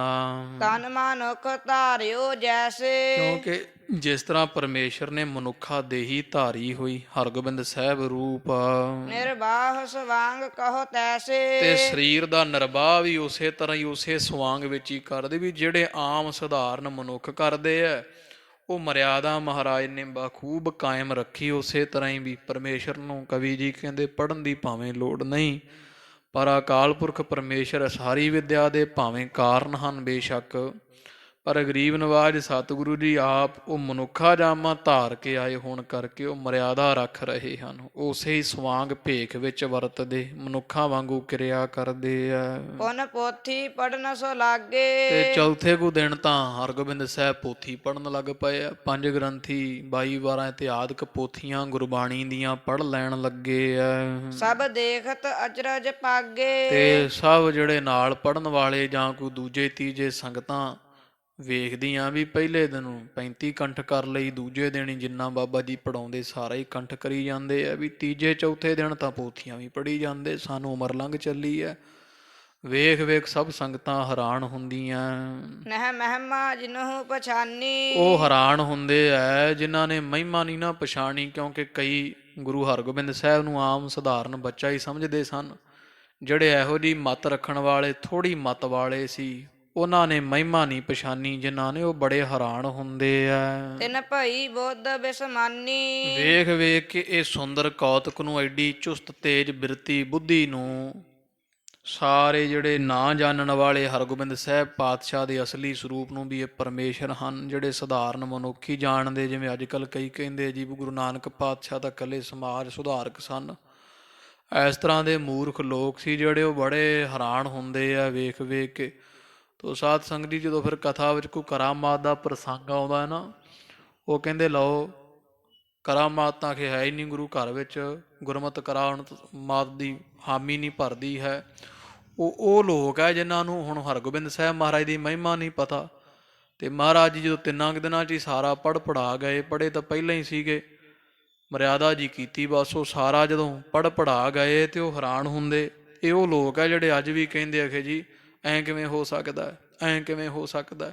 ਇਹ ਉਹ ਹੈ ਜਿਨ੍ਹਾਂ ਦੀ ਬੁੱਧੀ ਇਹ ਗੱਲ ਗ੍ਰਹਿਣ ਨਹੀਂ ਕਰਦੀ ਕਿ ਪਰਮੇਸ਼ਰ ਹਨ, ਪਾਤਸ਼ਾਹੀਆਂ ਦਾ ਸਰੂਪ ਅਕਾਲ ਪੁਰਖ ਹਨ। ਇਹੋ ਜਿਹੇ ਲੋਕ ਉਦੋਂ ਵੀ ਸਨਗੇ ਤੇ ਬੜੇ ਹੈਰਾਨ ਹੁੰਦੇ ਐ ਪਰ ਇਹ ਗੁਰੂ ਹਰਗੋਬਿੰਦ ਸਾਹਿਬ ਨੂੰ ਇੱਕ ਸਧਾਰਨ ਬੱਚਾ ਜਾਣਦੇ ਸਨ, ਜਿਸ ਕਰਕੇ ਬੜੇ ਹੈਰਾਨ ਹੁੰਦੇ। ਬੁੱਧੀ ਹੈਰਾਨ ਹੋ ਰਹੀ ਹੈ। ਕੁਛ ਦੇਰ ਨ ਲਾਗੀ ਐਸੇ, ਕਹਿੰਦੇ ਹੱਦ ਹੋ ਗਈ, ਹਰਗੋਬਿੰਦ ਸਾਹਿਬ ਨੂੰ ਤਾਂ ਪੜਨ ਲੱਗਿਆਂ ਕੁਝ ਦੇਰੀ ਨਹੀਂ ਲੱਗੀ ਹੈ। ਜਨ ਪੜੇ ਪ੍ਰਥਮ ਪੜ ਤੈਸੇ, ਇਹ ਤਾਂ ਇਸ ਤਰ੍ਹਾਂ ਪੜ੍ਹਦੇ ਐ ਜਿਵੇਂ ਪਹਿਲਾਂ ਹੀ ਕਿਸੇ ਦੇ ਪੜ੍ਹੇ ਪੜ੍ਹਾਏ ਹੋਏ ਹੋਣ। ਸ੍ਰੀ ਅਰਜਨ ਸੁਨਤ ਆਨੰਦੇ, ਇਹ ਗੱਲ ਜਦੋਂ ਧੰਨ ਗੁਰੂ ਅਰਜੁਨ ਦੇਵ ਜੀ ਮਹਾਰਾਜ ਨੂੰ ਪਤਾ ਲੱਗੀ, ਸਤਿਗੁਰਾਂ ਨੂੰ, ਵੀ ਸਾਡੇ ਸਾਹਿਬਜ਼ਾਦੇ ਤਿੰਨਾਂ ਕੁ ਦਿਨਾਂ 'ਚ ਸਭ ਪੜ੍ਹਨ ਲੱਗ ਗਏ ਐ, ਜਾਨੀ ਜਾਣ ਪਾਤਸ਼ਾਹ ਸੁਣ ਕੇ ਸਿੱਖਾਂ ਤੋਂ ਸਾਹਿਬਜ਼ਾਦੇ ਦੀ ਸੋਭਾ ਖੁਸ਼ ਹੁੰਦੇ, ਆਨੰਦ ਸਹਿਤ। ਸੁਤ ਬਾਚਕ ਭਇਓ ਬਿਲੰਦੇ, ਤੇ ਜਾਣਿਆ ਵੀ ਸਾਡਾ ਪੁੱਤਰ ਤਾਂ ਬੜਾ ਪੜਾਕੂ ਪੜਨ ਵਾਲਾ ਬਣ ਗਿਆ ਹੈ, ਭਾਰੀ ਹੀ। ਜੋ ਲੇਕਰ ਹਾਥ ਪੜਾਵੈ, ਤੇ ਅਰਜੁਨ, ਧੰਨ ਗੁਰੂ ਅਰਜਨ ਦੇਵ ਪਾਤਸ਼ਾਹ ਦੇ ਪਾਸ ਲੈ ਕੇ ਆਏ ਸਾਹਿਬਜ਼ਾਦੇ ਨੂੰ ਸਿੱਖ, ਤੇ ਸਤਿਗੁਰੂ ਜੀ ਜੋ ਵੀ ਲਿਖ ਕੇ ਪੱਟੀ ਤੇ ਹਰਗੋਬਿੰਦ ਸਾਹਿਬ ਨੂੰ ਪੜਾਉਂਦੇ ਆ, ਕਹਿੰਦੇ ਲੈ ਪੁੱਤਰਾ ਪੜ੍ਹ ਕੇ ਸੁਣਾਓ ਸਾਨੂੰ। ਤਤਕਾਲ ਬਾਚ ਸੁਨਾਵੈ, ਤੇ ਬੜੇ ਤੀਸ਼ਣ ਬੁੱਧ ਦੇ ਹਰਗੋਬਿੰਦ ਸਾਹਿਬ ਝਾਟੀ ਪੜ੍ਹ ਕੇ ਪਿਤਾ ਸ਼੍ਰੀ ਗੁਰੂ ਪਾਤਸ਼ਾਹ ਨੂੰ ਸੁਣਾ ਦਿੰਦੇ, ਵੀ ਪਿਤਾ ਜੀ ਆਹ ਲਿਖਿਆ ਹੈ। ਪੁੰਨ ਬਹੁਤ ਪ੍ਰਸਾਦ ਮੰਗਾਇਓ, ਤੇ ਮਹਾਰਾਜ ਨੂੰ ਪੜ੍ਹਿਆ ਜਾਣ ਕੇ ਗੁਰੂ ਅਰਜਨ ਪਾਤਸ਼ਾਹ ਜੀਆਂ ਬਹੁਤ ਪ੍ਰਸ਼ਾਦ ਭਾਰੀ ਮਾਤਰਾ ਵਿੱਚ ਮਿੱਠਾ ਮੰਗਵਾਇਆ। ਸਭ ਬੁੱਢੇ ਅਗਰ ਰਖਾਇਓ, ਤੇ ਬਾਬਾ ਬੁੱਢਾ ਸਾਹਿਬ ਜੀ ਦੀ ਅਗਰ ਭਰ ਪਰਾਂਤਾਂ ਜਿਹੜੀਆਂ ਪ੍ਰਸ਼ਾਦ ਦੀਆਂ ਮਿੱਠੇ ਦੀਆਂ ਰਖਾ ਦਿੱਤੀਆਂ। ਹਰ ਗੋਬਿੰਦ ਪਦ ਪਰ ਡਾਰਾ, ਤੇ ਹਰਗੋਬਿੰਦ ਸਾਹਿਬ ਨੂੰ ਆਖਿਆ ਵੀ ਆਪਦੇ ਉਸਤਾਦ ਲੱਗਦੇ ਆ ਤੁਹਾਡੇ ਬਾਬਾ ਬੁੱਢਾ ਸਾਹਿਬ ਜੀ ਦੇ ਚਰਨੀ ਪਾਓ, ਕਿਉਂਕਿ ਤੁਸੀਂ ਹੁਣ ਪੜ੍ਹ ਚੁੱਕੇ ਹੋ, ਚਾਹੇ 4-5 ਦਿਨਾਂ 'ਚ ਹੀ ਪੜ੍ਹ ਗਏ ਸਨ ਪਾਤਸ਼ਾਹ ਜੀ। ਸਤਿਗੁਰੂ ਅਰਜਨ ਦੇਵ ਜੀ ਮਹਾਰਾਜ ਜੀਆਂ ਆਪ ਕਹਿ ਕੇ ਹਰਗੋਬਿੰਦ ਸਾਹਿਬ ਨੂੰ ਚਰਨੀ ਪਾਇਆ ਮਹਾਂਪੁਰਖਾਂ ਦੇ। ਗੁਰ ਕੀਨਸ ਬੁੱਧ ਉਦਾਰਾ, ਤੇ ਆਖਿਆ ਬਾਬਾ ਬੁੱਢਾ ਸਾਹਿਬ ਜੀ ਕਹਿੰਦੇ ਆ ਕਿ ਗੁਰੂ ਪਾਤਸ਼ਾਹ ਗੁਰੂ ਨਾਨਕ ਦੇਵ ਜੀ ਹਰਗੋਬਿੰਦ ਸਾਹਿਬ ਤੁਹਾਡੀ ਬੁੱਧ ਨੂੰ ਬੜਾ ਫੈਲਾਉਣ, ਮਹਾਰਾਜ ਸਦਾ ਅੰਗ ਸੰਗ ਸਹਾਈ ਹੋਣ। ਸਭ ਵਿਦਿਆ ਹਿਰਦੈ ਵਸਾਈ, ਤੁਸੀਂ ਸਾਡੀ ਪੜ੍ਹਾਈ ਹੋਈ ਸਾਰੀ ਵਿਦਿਆ ਹਿਰਦੇ ਵਸਾ ਲੈਣਾ ਕੀਤੀ ਹੈ। ਬੜੀ ਉਦਾਰ ਬੁੱਧੀ ਵਾਲੇ, ਖੁੱਲੀ ਵਿਸ਼ਾਲ ਬੁੱਧੀ ਵਾਲੇ ਹੋ। ਪੇ ਨਰਿਮ ਤਿਸ ਅਗਵਾਈ, ਤੇ ਇਸ ਤਰ੍ਹਾਂ ਹਰਗੋਬਿੰਦ ਸਾਹਿਬ ਜੀ ਨਿਮਰਤਾ ਸਹਿਤ ਬਾਬਾ ਬੁੱਢਾ ਸਾਹਿਬ ਜੀ ਦੇ ਅੱਗੇ ਸੀਸ ਝੁਕਾ ਕੇ ਖੜੇ ਚਰਨੀ ਹੱਥ ਲਾਇਆ ਹੈ। ਸਭ ਸੰਗਤ ਮਹਿ ਵਰਤਾਵਾ, ਪ੍ਰਸ਼ਾਦ ਮਿੱਠਾ ਮਠਾਈ ਸਾਰੀ ਸੰਗਤ ਵਿੱਚ ਵਰਤਾ ਦਿੱਤੀ ਹੈ। ਪਕਵਾਨ ਮਹਾ ਮਨ ਭਾਵਾ, ਜਿਹੜਾ ਸਾਰਿਆਂ ਦੇ ਮਨ ਨੂੰ ਭਾਉਣ ਵਾਲਾ ਸੋਹਣਾ ਪਕਵਾਨ ਪਕਵਾਏ ਹੋਏ ਸੀ ਤਰ੍ਹਾਂ ਤਰ੍ਹਾਂ ਦੇ ਹਰਗੋਬਿੰਦ ਸਾਹਿਬ ਦੇ ਪੜ੍ਹਨ ਦੀ ਖੁਸ਼ੀ ਵਿੱਚ, ਉਹ ਸਾਰਾ ਸੰਗਤਾਂ ਨੂੰ ਵਰਤਾ ਦਿੱਤਾ। ਸ੍ਰੀ ਅਰਜਨ ਪੁੰਨ ਧਨ ਲੀਨਾ, ਫੇਰ ਸੱਚੇ ਪਾਤਸ਼ਾਹ ਜੀਆਂ ਨੇ ਆਪਣੇ ਹੱਥ ਵਿੱਚ ਧਨ ਲੈ ਕੇ, ਮਾਇਆ ਲੈ ਕੇ, ਗਨ ਦੀਨਣ ਦਾਨ ਸੋ ਦੀਨਾ, ਤੇ ਹਰਗੋਬਿੰਦ ਸਾਹਿਬ ਦੇ ਪੜ੍ਹਨ ਦੀ ਖੁਸ਼ੀ ਵਿੱਚ ਬੜੇ ਗਰੀਬੜਿਆਂ ਨੂੰ, ਰੰਕਾਂ ਨੂੰ ਦਾਨ ਦਿੱਤਾ, ਖੁੱਲਾ ਹੀ ਮਾਇਆ। ਉਤਸਾਹ ਕੀਨ ਤਿਸ ਕਾਲਾ, ਬੜਾ ਉਤਸ਼ਾਹ ਹੋ ਰਿਹਾ ਮਹਾਰਾਜ ਦੇ ਪੜ੍ਹਨ ਦੀ ਖੁਸ਼ੀ ਵਿੱਚ ਘਰ ਵਿੱਚ ਉਸ ਸਮੇਂ। ਲਗ ਦੁੰਦਹਿਬ ਬਜੇ ਵਿਸਾਲਾ, ਛੋਟੇ ਨਗਾਰੇ ਮਹਾਰਾਜ ਦੇ ਘਰ ਵਿੱਚ ਵੱਜਦੇ ਹਨ। ਸ਼ਰਨਾਏ ਸੋ ਝਾਂਜ ਨਫੀਰੰ, ਤੇ ਸ਼ਹਿਨਾਈਆਂ ਵੱਜਦੀਆਂ, ਹੋਰ ਝਾਂਜ ਜਿਹੜੇ ਟੱਲ ਵੱਡੇ ਆ ਉਹ ਵੱਜਦੇ ਆ, ਵੱਡੀਆਂ ਕਾਂਸੀਆਂ ਜਾਂ ਜਿਹੜੇ ਹੋਰ ਵੀ ਝਾਂਜੇ ਆ, ਵੱਡੇ ਛੋਟੇ ਛੈਣੇ ਆ ਉਹ ਵੱਜਦੇ ਆ, ਬੜੀਆਂ ਨਫੀਰੀਆਂ ਵੱਜਦੀਆਂ ਹਨ। ਵੱਡ ਵੱਜੀ ਧੋਸ ਗਹੀਰੰ, ਤੇ ਬੜੀ ਭਾਰੀ ਧੌਂਸਿਆਂ ਦੀ ਆਵਾਜ਼ ਆ ਰਹੀ ਵੱਜਦੇ ਆ। ਹਰ ਗੋਬਿੰਦ ਜੀ ਪ੍ਰਿਯ ਲਾਗੇ, ਸਭ ਸੰਗਤਾਂ ਨੂੰ, ਮਾਤਾ ਗੰਗਾ ਜੀ ਨੂੰ, ਸਤਿਗੁਰਾਂ ਨੂੰ, ਸਿੱਖਾਂ ਨੂੰ, ਦਾਸ ਦਾਸੀਆਂ ਨੂੰ ਧੰਨ ਧੰਨ ਗੁਰੂ ਹਰਗੋਬਿੰਦ ਸਾਹਿਬ ਜੀ ਬੜੇ ਡਾਢੇ ਪਿਆਰੇ ਲੱਗਦੇ ਆ। ਅਵਲੋਕਤ ਨਰ ਵੱਡ ਭਾਗੇ, ਵੱਡੇ ਭਾਗਾਂ ਵਾਲੇ ਕਵੀ ਜੀ ਕਹਿੰਦੇ ਉਹ ਲੋਕ ਸਿੱਖ ਹਨ ਜਿਨ੍ਹਾਂ ਨੂੰ ਸਤਿਗੁਰਾਂ ਦੇ ਪ੍ਰਤੱਖ ਦਰਸ਼ਨ ਹੁੰਦੇ ਰੋਜ਼। ਤਬ ਬੁੱਢਾ ਜੀ ਅਨੁਰਾਗੇ, ਤੇ ਬਾਬਾ ਬੁੱਢਾ ਸਾਹਿਬ ਜੀ ਬੜੇ ਪ੍ਰੇਮੀ ਹੋਏ ਹੋਏ ਹਨ। ਔਰ ਬਿਸਰਿਓ ਸਭ ਬੈਰਾਗੇ, ਤੇ ਵੈਰਾਗੀ ਹੋ ਗਏ, ਕਿਉਂਕਿ ਹੁਣ ਕਿੱਡੀ ਵੱਡੀ ਵਡਿਆਈ ਨਾ ਖਾਲਸਾ ਜੀ ਧੰਨ ਗੁਰੂ ਹਰਗੋਬਿੰਦ ਸਾਹਿਬ ਮਹਾਰਾਜ ਨੂੰ ਪੜ੍ਹਾਉਣ ਦਾ ਸੁਭਾਗ ਬਾਬਾ ਬੁੱਢਾ ਸਾਹਿਬ ਜੀ ਨੂੰ ਪ੍ਰਾਪਤ ਹੋਇਆ। ਤੇ ਸਾਰੀਆਂ ਸੰਗਤਾਂ ਕਹਿੰਦੀਆਂ ਭਾਈ ਬਾਬਾ ਬੁੱਢਾ ਸਾਹਿਬ ਜੀ ਤੁਸੀਂ ਤਾਂ ਧੰਨ ਹੋ, ਤੁਹਾਨੂੰ ਗੁਰੂ ਹਰਗੋਬਿੰਦ ਸਾਹਿਬ ਪਾਤਸ਼ਾਹ ਨੂੰ ਪੜ੍ਹਾਉਣ ਦਾ ਸੁਭਾਗ ਮਿਲਿਆ, ਤੁਸੀਂ ਇਹਨਾਂ ਨੂੰ ਪੜ੍ਹਾਇਆ ਪਰਮੇਸ਼ਰ ਨੂੰ। ਚਾਹੇ ਪਰਮੇਸ਼ਰ ਇੱਕ ਕਲਾ ਵਰਤਾ ਰਹੇ ਹੈ, ਇੱਕ ਕੌਤਕ ਹੈ ਪਰਮੇਸ਼ਰ ਦਾ। ਤੇ ਬਾਬਾ ਬੁੱਢਾ ਸਾਹਿਬ ਜੀ ਦੇ ਅੱਖਾਂ 'ਚ ਅਥਰੂ ਆ ਜਾਂਦੇ ਜਦੋਂ ਬਾਬਾ ਸਾਹਿਬ ਦੀ ਸਿਫਤ ਕਰਦੀ ਸੰਗਤ ਸਾਰੀ, ਵੀ ਧੰਨ ਹੋ ਮਹਾਂਪੁਰਖੋ ਤੁਸੀਂ ਹਰਗੋਬਿੰਦ ਸਾਹਿਬ ਮਹਾਰਾਜ ਨੂੰ ਪੜ੍ਹਾਉਣ ਦਾ ਸੁਭਾਗ ਪ੍ਰਾਪਤ ਕੀਤਾ ਹੈ। ਗੁਰੂ ਅਰਜਨ ਦੇਵ ਪਾਤਸ਼ਾਹ ਦੇ ਘਰ ਦੀਆਂ ਬੜੀਆਂ ਖੁਸ਼ੀਆਂ ਲਈਆਂ ਤੇ ਸੁਣ ਕੇ ਬਾਬਾ ਬੁੱਢਾ ਸਾਹਿਬ ਜੀ ਦੇ ਮਨ ਚੋਂ ਸਭ ਕੁਝ ਭੁੱਲ ਜਾਂਦਾ ਤੇ ਅੱਖਾਂ 'ਚ ਹੰਝੂ ਲੈ ਆਉਂਦੇ ਆ ਵੀ ਧੰਨੋ ਮਹਾਰਾਜ, ਇੱਕ ਘਾਹ ਖੋਤਣ ਵਾਲੇ ਨੂੰ ਐਡੀਆਂ ਵਡਿਆਈਆਂ ਬਖਸ਼ ਦਿੱਤੀਆਂ ਹਨ। ਪਰ ਅੰਕ ਬਦਨ ਅਵੇ ਲੋਕੇ। ਤੇ ਇਸ ਤਰ੍ਹਾਂ ਸਾਧ ਸੰਗਤ ਜੀ ਮਹਾਰਾਜ ਨੇ ਬਾਬਾ ਬੁੱਢਾ ਸਾਹਿਬ ਜੀ ਨੂੰ ਗਲਵੱਕੜੀ ਵਿੱਚ ਜੱਫੀ ਪਾ ਕੇ ਤੇ ਇਸ ਤਰ੍ਹਾਂ ਬੜਾ ਪ੍ਰੇਮ ਕੀਤਾ ਹੈ। ਮਨ ਪ੍ਰੇਮ ਰੁਕਤ ਨਹਿ ਰੋਕੇ। ਤੇ ਬਾਬਾ ਸਾਹਿਬ ਜੀ ਦਾ ਪ੍ਰੇਮ ਜਿਹੜਾ ਨਾ ਉਹ ਰੋਕਿਆ ਨਹੀਂ ਰੁਕਦਾ। ਜਾਂ ਹਰਗੋਬਿੰਦ ਸਾਹਿਬ ਮਹਾਰਾਜ ਨੂੰ ਗਲਵੱਕੜੀ ਵਿੱਚ ਲੈ ਕੇ ਨਾ ਬਾਬਾ ਬੁੱਢਾ ਸਾਹਿਬ ਜੀ ਤੇ ਅੱਖਾਂ 'ਚੋਂ ਹੰਝੂ ਕੇਰਦੇ ਆ। ਇੰਨਾ ਮਨ ਵਿੱਚ ਵੈਰਾਗ ਪ੍ਰੇਮ ਨੇਤਰਾਂ ਥਾਣੀ ਡੁੱਲਦਾ ਹੈ, ਕਿਸੇ ਦੇ ਰੋਕਿਆਂ ਰੁਕਦਾ ਨਹੀਂ ਹੈ। ਉਰ ਹਿਤ ਕਰ ਸੂੰਘਤ ਮਾਥਾ। ਤੇ ਮਨ ਵਿੱਚ ਪ੍ਰੇਮ ਕਰਕੇ ਹਰਗੋਬਿੰਦ ਪਾਤਸ਼ਾਹ ਦਾ ਮੱਥਾ ਚੁੰਮਦੇ ਬਾਬਾ ਜੀ। ਬਰ ਦੇਤ ਭਇਓ ਇਸ ਸਾਥਾ। ਹਿਤ ਸਾਥਾ ਤੇ ਪ੍ਰੇਮ ਕਰਕੇ ਨਾ ਬਾਬਾ ਬੁੱਢਾ ਸਾਹਿਬ ਜੀਆਂ ਫਿਰ ਖਾਲਸਾ ਜੀ ਹਰਗੋਬਿੰਦ ਸਾਹਿਬ ਨੂੰ ਵਰਦਾਨਾਂ ਦੀ ਝੜੀ ਲਾ ਦਿੱਤੀ। ਪਹਿਲਾਂ ਮਾਤਾ ਗੰਗਾ ਜੀ ਨੂੰ ਵਰਦਾਨ ਦਿੱਤੇ ਸੀ, ਮਾਤਾ ਇੱਥੇ ਠੱਠੇ ਬੀੜ ਬਾਬਾ ਬੁੱਢਾ ਸਾਹਿਬ ਦੇ ਸਥਾਨ ਤੇ 21 ਅੱਸੂ ਦੇ ਦਿਨ ਆਖਿਆ ਸੀ, ਮਾਤਾ ਤੁਹਾਡੇ ਪੁੱਤਰ ਮਹਾਨ ਸੂਰਬੀਰ ਬਲੀ ਯੋਧੇ ਹੋਣਗੇ, ਵੱਡੇ ਵੱਡੇ ਜਰਨੈਲਾਂ ਦੇ ਸ਼ਾਸਤਰ ਮਿਆਨਾਂ 'ਚ ਰਹਿ ਜਾਣਗੇ, ਏਡਾ ਤੇਜ ਪ੍ਰਤਾਪ ਹੋਇਆ ਕਰੇਗਾ। ਵੱਡੇ ਵੱਡੇ ਨਬੀ ਖਾਂ ਕਹਿੰਦੇ ਕਹਾਉਂਦੇ ਜਰਨੈਲ ਜੋੜੇ ਛੱਡ ਕੇ ਮੈਦਾਨ 'ਚੋਂ ਭੱਜਿਆ ਕਰਨਗੇ, ਏਡਾ ਪ੍ਰਤਾਪੀ ਮਹਾਬਲੀ ਕਦ ਕਾਠ ਵਾਲਾ ਸੂਰਮਾ ਜਨਮੇਗਾ। ਤੋ ਅੱਜ ਸਾਧ ਸੰਗਤ ਜੀ ਉਹ ਸੂਰਮਾ ਸਾਹਮਣੇ ਖੜਾ ਹੈ, ਧੰਨ ਧੰਨ ਸਾਹਿਬ ਸ੍ਰੀ ਗੁਰੂ ਹਰਗੋਬਿੰਦ ਸਾਹਿਬ ਮਹਾਰਾਜ ਤੇ ਬਾਬਾ ਬੁੱਢਾ ਸਾਹਿਬ ਜੀ ਦੇ ਨੇਤਰਾਂ 'ਚ ਜਲ ਆਇਆ ਹੋਇਆ, ਕਿਉਂਕਿ ਉਹ ਸੂਰਮੇ ਨੂੰ ਪੜਾਉਣ ਦਾ ਸੁਭਾਗ ਵੀ ਇਹਨਾਂ ਮਹਾਂਪੁਰਖਾਂ ਨੂੰ ਪ੍ਰਾਪਤ ਹੋਇਆ। ਤੇ ਬਾਬਾ ਬੁੱਢਾ ਸਾਹਿਬ ਜੀ ਨੇਤਰਾਂ 'ਚ ਜਲ ਲਿਆ ਕੇ ਹਰਗੋਬਿੰਦ ਸਾਹਿਬ ਨੂੰ ਗਲ ਵਿੱਚ ਲੈ ਕੇ ਨਾ ਬਾਹਾਂ ਵਿੱਚ ਗਲਵੱਕੜੀ ਪਾ ਕੇ ਤੇ ਬੜੇ ਪ੍ਰੇਮ ਨਾਲ ਫਿਰ ਵਰਦਾਨ ਦਿੰਦੇ ਹਨ। ਵੱਡ ਵੀਰ ਕਸਹੁ ਕਟ ਭਾਥਾ। ਆਖਿਆ ਉਹ ਵੱਡੇ ਸੂਰਮੇ ਸਾਹਿਬਜ਼ਾਦੇ ਹਰਗੋਬਿੰਦ ਸਾਹਿਬ ਆਪਣੇ ਕਮਰ ਕਸੇ ਵਿੱਚ ਵੱਡੇ ਸ਼ਾਸਤਰ ਰੱਖਿਆ ਕਰੋਗੇ ਤੇ ਆਪਦੇ ਮੋਢਿਆਂ ਤੇ ਪੱਥਾ ਕੱਸ ਕੇ ਰੱਖਿਆ ਕਰੋਗੇ ਤੀਰਾਂ ਦਾ। ਗਰ ਖੜਗ ਧਨੁਖ ਦ੍ਰਿੜ ਹਾਥਾ। ਤੁਹਾਡੇ ਗਲ ਦੇ ਵਿੱਚ ਖੜਗ ਸ਼੍ਰੀ ਸਾਹਿਬਾਂ ਲਮਕਿਆ ਕਰਨਗੀਆਂ, ਸ਼ਾਸਤਰ ਲਮਕਿਆ ਕਰਨਗੇ, ਪਹਿਨੇ ਹੋਇਆ ਕਰਨਗੇ ਗਾਤਰੇ। ਜਾਂ ਇਹ ਸਾਹਿਬਜ਼ਾਦੇ ਗਲ ਵਿੱਚ ਸ਼ਾਸਤਰ ਪਹਿਨ ਕੇ ਰੱਖਣੇ ਹਨ, ਜਾਂ ਵਰਦਾਨ ਤੈਅ ਹੀ ਹੁੰਦਾ ਵੀ ਪਹਿਨ ਕੇ ਰੱਖੋਗੇ, ਕਿਉਂਕਿ ਵਰਦਾਨ ਭਵਿੱਖ ਵਾਸਤੇ ਦੇ ਰਹੇ ਨਾ ਮਹਾਂਪੁਰਸ਼। ਕਹਿੰਦੇ ਸਾਹਿਬਜ਼ਾਦਾ ਜੀ ਗਲ ਵਿੱਚ ਸ਼ਾਸਤਰ ਸ਼੍ਰੀ ਸਾਹਿਬਾਂ ਤੁਹਾਡੇ ਝੂਲਿਆ ਕਰਨਗੀਆਂ। ਧਨੁਖ ਦ੍ਰਿੜ ਹਾਥਾ, ਤੁਹਾਡੇ ਹੱਥਾਂ ਵਿੱਚ ਪੱਕਾ ਚੰਗੀ ਤਰ੍ਹਾਂ ਧਨੁਖ ਪਕੜਿਆ ਹੋਇਆ ਕਰੇਗਾ। ਰਿਪ ਮਾਰੋਹ ਕਰ ਕਮਨਾਸਾ। ਕਮਸਾਨਾ ਕਮਸਾਨ ਦਾ ਯੁੱਧ ਕਰ ਕਰਕੇ ਬੜੇ ਦੁਸ਼ਮਣਾਂ ਨੂੰ ਜੰਗ ਵਿੱਚ ਗਾਲਿਆ ਕਰੋਗੇ। ਨਹਿ ਪ੍ਰਤ ਪਟ ਹੋਵਤ ਆਨਾ। ਤੇਰੇ ਤੁਹਾਡੇ ਵਰਗਾ ਪੁੱਤਰ ਜੀ ਹੋਰ ਸਭ ਸੰਸਾਰ ਵਿੱਚ ਸੂਰਮਾ ਨਾ ਪੈਦਾ ਹੋਇਆ, ਨਾ ਹੋਣਾ ਤੇ ਨਾ ਅੱਗੇ ਹੋਵੇਗਾ। ਕੋਈ ਮਾਂ ਨਹੀਂ ਐਸੀ ਪੈਦਾ ਹੋਈ ਹਰਗੋਬਿੰਦ ਸਾਹਿਬ ਮਾਤਾ ਗੰਗਾ ਸਾਹਿਬ ਵਰਗੀ, ਜਿਹੜੀ ਤੇਰੇ ਵਰਗੇ ਸੂਰਮੇ ਨੂੰ ਅਵਤਾਰ ਦੇ ਸਕੇ, ਜਨਮ ਦੇ ਸਕੇ। ਕਰ ਸੰਗਰ ਸ਼ਸਤਰ ਮਾਰੋ। ਸ਼ਤਰਨ ਮਾਰੋ ਤੇ ਜੰਗ ਦਾ ਧਰਮ ਦਾ ਯੁੱਧ ਕਰਿਆ ਕਰੋਗੇ। ਧਰਮ ਦਾ ਯੁੱਧ ਕਰਕੇ ਸਾਹਿਬਜ਼ਾਦਾ ਜੀ ਤੁਸੀਂ ਜ਼ਾਲਮਾਂ ਨੂੰ ਦੁਸ਼ਮਣਾਂ ਨੂੰ ਮਾਰਿਆ ਜੋ। ਜਸ ਪਰਸਹਿ ਵਿਜੈ ਤੁਮਾਰੋ। ਚਾਰੇ ਪਾਸੇ ਤੁਹਾਡੀ ਵਿਜੈ ਜੈ ਜੈਕਾਰ ਹੋਇਆ ਕਰੇਗੀ। ਤੁਹਾਡੀਆਂ ਜਿੱਤਾਂ ਦਾ ਜਸ ਵਡਿਆਈ ਪਸਰੈ ਕਹੀਏ ਫੈਲਿਆ ਕਰੇਗੀ। ਸਭ ਸੰਸਾਰ ਤਿੰਨੇ ਲੋਕ ਚਾਰੇ ਕੁੰਟਾਂ 10 ਦਿਸ਼ਾਵਾਂ ਤੁਹਾਡੀ ਜੈ ਜੈਕਾਰ ਜਿੱਤ ਦੀ ਖੁਸ਼ੀ ਜਿੱਤ ਦੇ ਜਕਾਰਿਆਂ ਨਾਲ ਗੂੰਜਣਗੀਆਂ।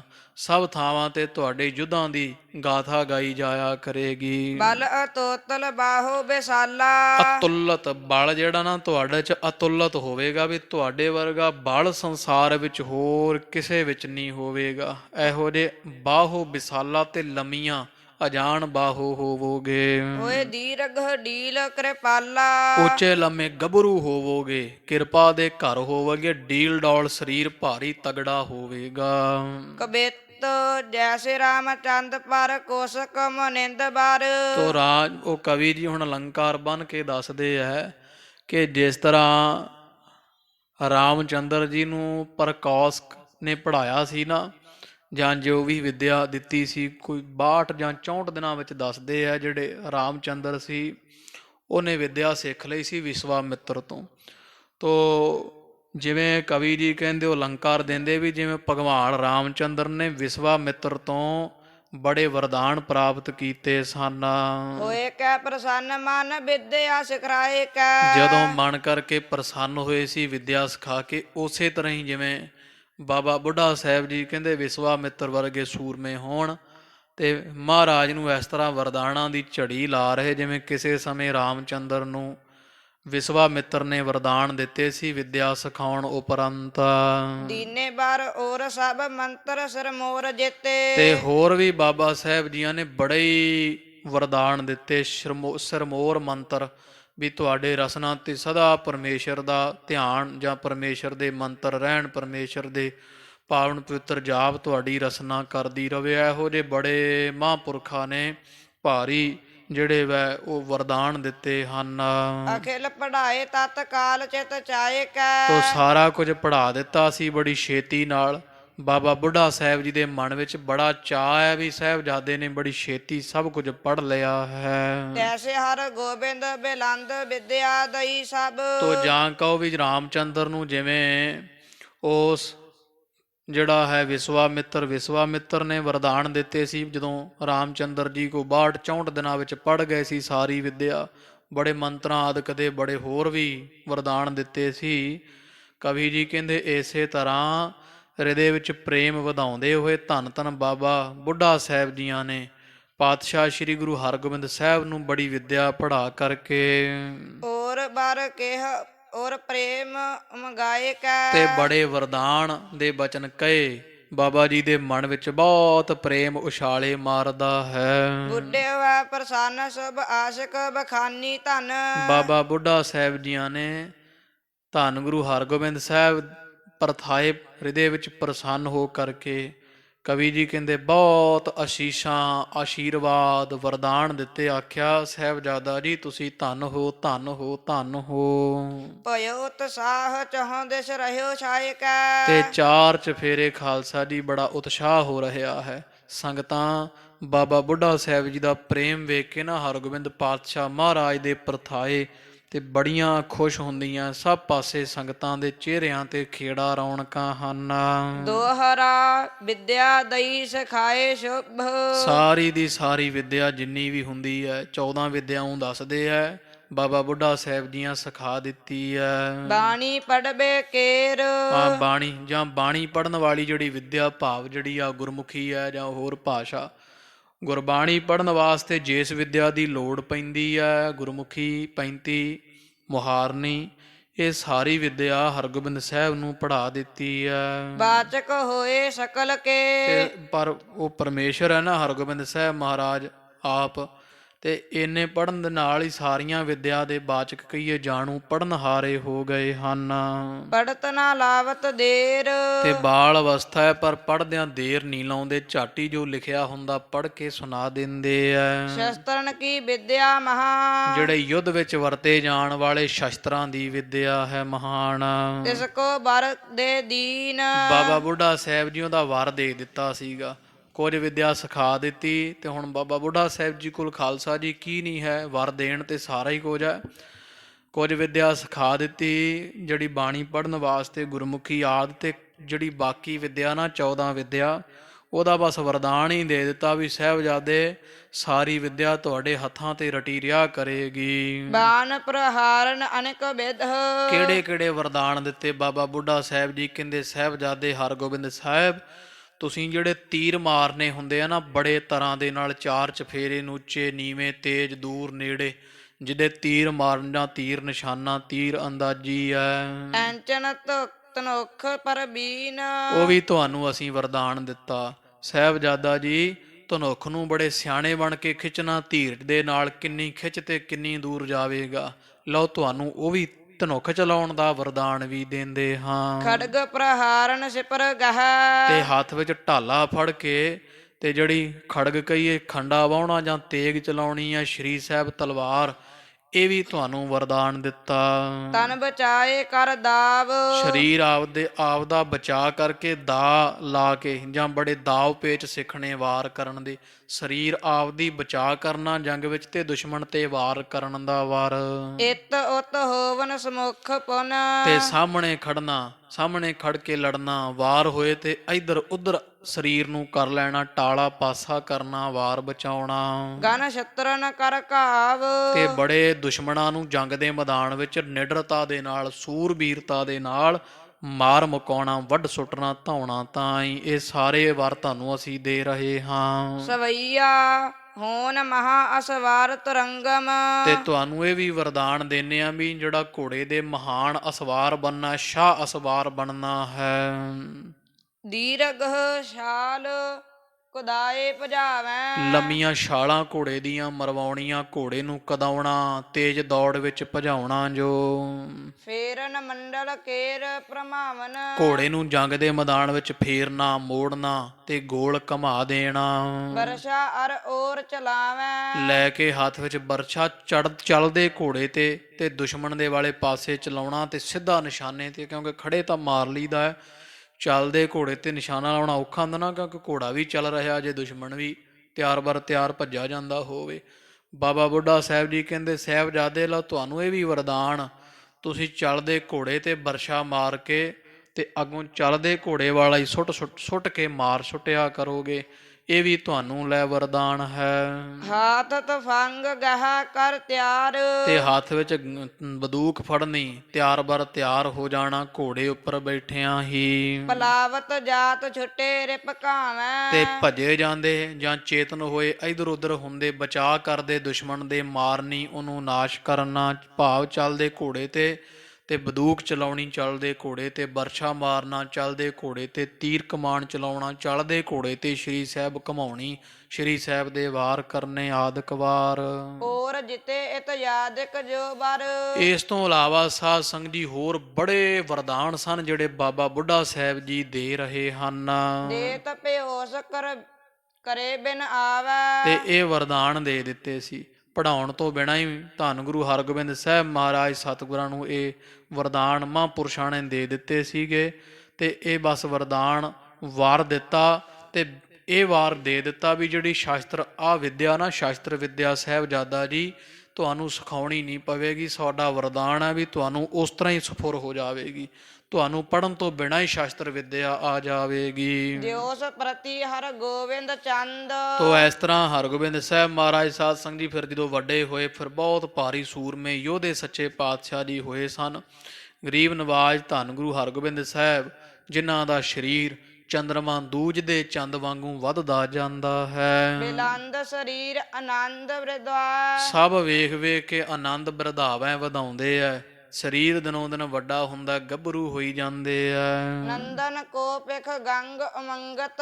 ਧੰਨ ਮਾਤਾ ਗੰਗਾ ਜੀ ਸਾਹਿਬਜ਼ਾਦੇ ਆਪਣੇ ਪੁੱਤਰ ਨੂੰ ਵੇਖ ਵੇਖ ਕੇ ਤੇ ਬੜੇ ਆਨੰਦ ਸਹਿਤ ਹੁੰਦੇ ਆ ਆਪ ਸੁਨੈ ਨਿਜ ਪਾਸ ਪੜਾਵੈ ਪਤਾ ਲੱਗਿਆ ਵੀ ਸਾਡੇ ਪੁੱਤਰ ਪੜ੍ਹ ਲਿਖ ਗਏ ਆ ਤੇ ਮਾਤਾ ਜੀ ਹਰਗੋਬਿੰਦ ਸਾਹਿਬ ਨੂੰ ਆਪਦੇ ਕੋਲ ਸਰਾਣੇ ਬਿਠਾ ਲੈਂਦੇ ਆ ਕਹਿੰਦੇ ਸਾਨੂੰ ਬਾਣੀ ਸੁਣਾਓ ਤੇ ਬਾਣੀ ਸੁਣਦੇ ਮਾਤਾ ਗੰਗਾ ਜੀ ਸਾਰਾ ਦਿਨ ਆਪਣੇ ਸਾਹਿਬਜ਼ਾਦੇ ਤੋਂ ਬਾਣੀ ਸੁਣੀ ਜਾਂਦੇ ਜਦੋਂ ਸਮਾਂ ਲੱਗਦਾ ਉਹਦੀ ਹਰਗੋਬਿੰਦ ਸਾਹਿਬ ਨੂੰ ਆਵਾਜ਼ ਮਾਰ ਕੇ ਲਾਗੇ ਬਿਠਾ ਲੈਂਦੇ ਕਹਿੰਦੇ ਪੁੱਤਰ ਸਾਨੂੰ ਸੁਣਾਓ ਖਾਂ ਬਾਣੀ ਤੇ ਉਹ ਹਰਗੋਬਿੰਦ ਸਾਹਿਬ ਮਹਾਰਾਜ ਆਪਣੇ ਮਾਤਾ ਗੰਗਾ ਜੀ ਨੂੰ ਬਾਣੀ ਕਦੇ ਜਪਜੀ ਸਾਹਿਬ ਆਸਾ ਜੀ ਕੀ ਵਾਰ ਆਨੰਦ ਸਾਹਿਬ ਇਤਿਆਦਿਕ ਬਾਣੀਆਂ ਸੁਣਾਉਂਦੇ ਹਨ ਗੋਦ ਬਿਠਾਏ ਪਰਮੋਦਤ ਹੈ ਅਤ ਕਦੇ ਗੋਦੀ 'ਚ ਬਿਠਾ ਲੈਂਦੇ ਆ ਮਾਤਾ ਜੀ ਬੜੇ ਖੁਸ਼ ਹੁੰਦੇ ਆ ਪ੍ਰੇਮ ਵਧਿਓ ਸੁਨ ਕੈ ਬਲ ਜਾਵੈ ਸੁਣ ਕੇ ਵੀ ਸਾਡੇ ਸਾਹਿਬਜ਼ਾਦੇ ਬੜੇ ਪੜ ਗਏ ਆ ਕਹਿੰਦੇ ਪ੍ਰੇਮ ਵੱਧਦਾ ਮਾਤਾ ਗੰਗਾ ਜੀ ਦੇ ਹਿਰਦੇ ਵਿੱਚ ਸਦਕੇ ਜਾਵੇ ਮਾਤਾ ਚਾਹਤ ਹੈ ਕੁਲਸੀ ਸਤ ਕੀ ਕੁਸ਼ਲੀ ਪੁੱਤਰ ਦੀ ਖੁਸ਼ੀ ਰਾਜੀ ਚਾਹੁੰਦੇ ਮਾਤਾ ਜੀ ਵੀ ਸਾਡੇ ਪੁੱਤਰ ਇਸ ਤਰ੍ਹਾਂ ਹੀ ਵਿਦਿਆ ਪ੍ਰਾਪਤ ਕਰਦੇ ਰਹਿਣ ਨੌਜਵਾਨ ਗੱਭਰੂ ਹੋਣ ਤੇ ਇਸ ਤਰ੍ਹਾਂ ਹੀ ਬੁਲੰਦੀਆਂ ਨੂੰ ਛੂਹਦੇ ਰਹਿਣ ਗੁਰੂ ਨਾਨਕ ਨਾਮ ਲੈ ਸੀਸ ਝੁਕਾਵੈ ਤੇ ਗੁਰੂ ਨਾਨਕ ਪਾਤਸ਼ਾਹ ਮਹਾਰਾਜ ਦੇ ਅੱਗੇ ਅਰਦਾਸਾਂ ਕਰਦੇ ਆ ਮਾਤਾ ਗੰਗਾ ਜੀ ਹੇ ਸਤਿਗੁਰੂ ਪਾਤਸ਼ਾਹ ਗੁਰੂਦੇਵ ਮਹਾਰਾਜ ਸਾਡੇ ਸਾਹਿਬਜ਼ਾਦੇ ਤੇ ਸਦਾ ਮਿਹਰ ਭਰਿਆ ਹੱਥ ਰੱਖਣਾ ਸਿਰ ਝੁਕਾਉਂਦੇ ਗੁਰੂ ਨਾਨਕ ਪਾਤਸ਼ਾਹ ਦਾ ਆਸਰਾ ਤੱਕਦੇ ਹਨ ਦੋਹਰਾ ਇਮ ਦਿਨ ਪ੍ਰਤ ਉਤਸਾਹ ਜੁਤ ਇਸ ਤਰ੍ਹਾਂ ਦਿਨ ਲੰਘਦੇ ਆ ਸਾਰੇ ਪਰਿਵਾਰ ਦੇ ਹਰਗੋਬਿੰਦ ਸਾਹਿਬ ਮਹਾਰਾਜ ਦੇ ਸਮੇਤ ਉਤਸ਼ਾਹ ਦੇ ਤੇ ਪ੍ਰੇਮ ਦੇ ਨਾਲ। ਬਦਤ ਸਰੀਰ ਬਿਲੰਦ ਤੇ ਪਾਤਸ਼ਾਹ ਦਾ ਸਰੀਰ ਦਿਨੋਂ ਦਿਨ ਬੜਾ ਵੱਧਦਾ, ਗੱਭਰੂ ਹੁੰਦੇ ਆ। ਮਾਤਾ ਪਿਤਾ ਚਕੋਰ ਸਮ ਤੇ ਮਾਤਾ ਗੰਗਾ ਜੀ ਤੇ ਪਿਤਾ ਧੰਨ ਗੁਰੂ ਅਰਜਨ ਦੇਵ ਸਾਹਿਬ ਮਹਾਰਾਜ ਬੜਾ ਪ੍ਰੇਮ ਕਰਦੇ ਆ ਪਾਤਸ਼ਾਹ ਹਰਗੋਬਿੰਦ ਸਾਹਿਬ ਨੂੰ। ਇਹ ਤਾਂ ਮਾਨੋ ਜਿਵੇਂ ਚਕੋਰ ਬਣ ਗਏ ਆ। ਸ੍ਰੀ ਹਰਗੋਬਿੰਦ ਚੰਦ ਤੇ ਹਰਗੋਬਿੰਦ ਸਾਹਿਬ ਚੰਦਰਮਾ ਵਰਗੇ, ਜਿਵੇਂ ਚਕੋਰ ਚੰਦਰਮਾ ਨੂੰ ਬੜਾ ਪ੍ਰੇਮ ਕਰਦੀ ਹੈ, ਵੇਖਦੀ ਹੈ, ਵੇਖ ਵੇਖ ਕੇ ਆਨੰਦ ਪ੍ਰਾਪਤ ਕਰਦੀ ਹੈ। ਮਾਤਾ ਗੰਗਾ ਜੀ ਧੰਨ ਗੁਰੂ ਅਰਜਨ ਦੇਵ ਸੱਚੇ ਪਾਤਸ਼ਾਹ ਜੀ ਹਰਗੋਬਿੰਦ ਸਾਹਿਬ ਮਹਾਰਾਜ ਨੂੰ ਵੇਖ ਵੇਖ ਇਉਂ ਪ੍ਰੇਮ ਕਰਦੇ ਹਨ। ਦੋਹਰਾ ਪੈੜਾ ਮੁਖਾ ਸਿੱਖ ਹੋਤੋ। ਤੋ ਕਵੀ ਜੀ ਅੱਗੇ ਪ੍ਰਸੰਗ ਹੋਰ ਚੱਲਿਆ ਇੱਕ ਪੰਡਤ ਦਾ। ਤੋ ਉਹ ਮਹਾਰਾਜ ਸੱਚੇ ਪਾਤਸ਼ਾਹ ਮਹਾਰਾਜ ਨੂੰ ਇਹ ਮਨ ਵਿੱਚ ਉਹਦੇ ਭੁਲੇਖਾ ਸੀ ਵੀ ਖਰੇ ਅਨਿੰਨ ਸੇਵਕ, ਐਵੇਂ ਹੀ ਮਹਾਰਾਜ ਖਿਤਾਬ ਦੇ ਦਿੰਦੇ ਵੀ ਆ ਸਾਡਾ ਅਨਿੰਨ ਸੇਵਕ ਹੈ, ਵੀ ਖਰੇ ਉਹ ਅਨਿੰਨ ਸੇਵਕ ਕਿਉਂ ਹੀ ਕਹਿ ਦਿੰਦੇ, ਸਿੱਖ ਨੂੰ ਵਡਿਆਈ ਕਰ ਦਿੰਦੇ ਆ। ਤੋ ਮਹਾਰਾਜ ਇੱਥੇ ਸਾਧ ਸੰਗਤ ਜੀ ਪਤਾ ਲੱਗੇਗਾ ਵੀ ਅਨਿੰਨ ਸੇਵਕ ਕਿਹੜਾ ਹੁੰਦਾ। ਕਵੀ ਜੀ ਕਹਿੰਦੇ ਪੈੜਾ ਮੋਖਾ ਨਾਮ ਦਾ ਇੱਕ ਸਿੱਖ ਸੀ ਸਤਿਗੁਰਾਂ ਦੇ ਘਰ ਵਿੱਚ। ਸ੍ਰੀ ਸਤਿਗੁਰ ਕੇ ਪਾਸੋ ਸਤਿਗੁਰਾਂ ਦੇ ਪਾਸ ਸੇਵ ਦਿਨਸ ਗੁਰਨ ਕੋ। ਤੇ ਦਿਨ ਰਾਤ ਸਤਿਗੁਰਾਂ ਦੇ ਘਰ ਦੀ ਬੜੀ ਸੇਵਾ ਕਰਦਾ ਸੀ ਇਹ ਪੈੜੇ ਮੋਖੇ ਨਾਮ ਦਾ ਸਿੱਖ। ਸਿੱਖੀ ਹਿਰਦੈ ਪ੍ਰਕਾਸ਼ ਤੇ ਉਹਦੇ ਹਿਰਦੇ ਵਿੱਚ ਸਿੱਖੀ ਦਾ ਬਹੁਤ ਪ੍ਰਕਾਸ਼ ਹੈ ਸੀ। ਇਹ ਪੈੜਾ ਮੋਖਾ ਸਿੱਖ ਮਹਾਰਾਜ ਦੇ ਘਰ ਦਾ ਸਿੱਖ ਦਿਨ ਰਾਤ ਸੇਵਾ ਕਰਦਾ ਸੀ ਅੰਮ੍ਰਿਤਸਰ ਸਾਹਿਬ ਮਹਾਰਾਜ ਦੇ ਘਰ।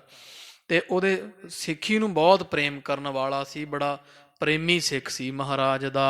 ਚੌਪਈ ਪੰਡਿਤ ਕਾਸ਼ੀ ਤੇ ਇੱਕ ਆਵਾ। ਤੇ ਇਸ ਤਰ੍ਹਾਂ ਇਹ ਪੈੜਾ ਮੋਖਾ ਰੋਜ਼ ਮਹਾਰਾਜ ਦੇ ਘਰ ਦੀ ਸੇਵਾ ਕਰਦਾ ਹੈ। ਇੱਕ ਦਿਨ ਕੀ ਹੋਇਆ ਵੀ ਇੱਕ ਕਾਂਸ਼ੀ ਦੇ ਵਿੱਚੋਂ ਬ੍ਰਾਹਮਣ ਪੰਡਤ ਬੜਾ ਵਿਦਵਾਨ ਅੰਮ੍ਰਿਤਸਰ ਸਾਹਿਬ ਆਇਆ। ਸ੍ਰੀ ਅਰਜਨ ਸੋ ਪਾਸ ਟਿਕਾਵਾ। ਤੇ ਮਹਾਰਾਜ ਸਤਿਗੁਰੂ ਵਿਦਵਾਨਾਂ ਦੀ ਕਦਰ ਕਰਦੇ ਸਨ। ਸਤਿਗੁਰਾਂ ਨੇ ਯਥਾ ਇਹਦੀ ਵਿਦਿਆ ਯਥਾ ਯੋਗ ਬਣਿਆ, ਇਹਨੂੰ ਆਸਣ ਦਿੱਤਾ, ਰਹਿਣ ਨੂੰ ਥਾਂ ਦਿੱਤਾ, ਆਪਦੇ ਕੋਲ ਰੱਖ ਲੈਣਾ ਕੀਤਾ।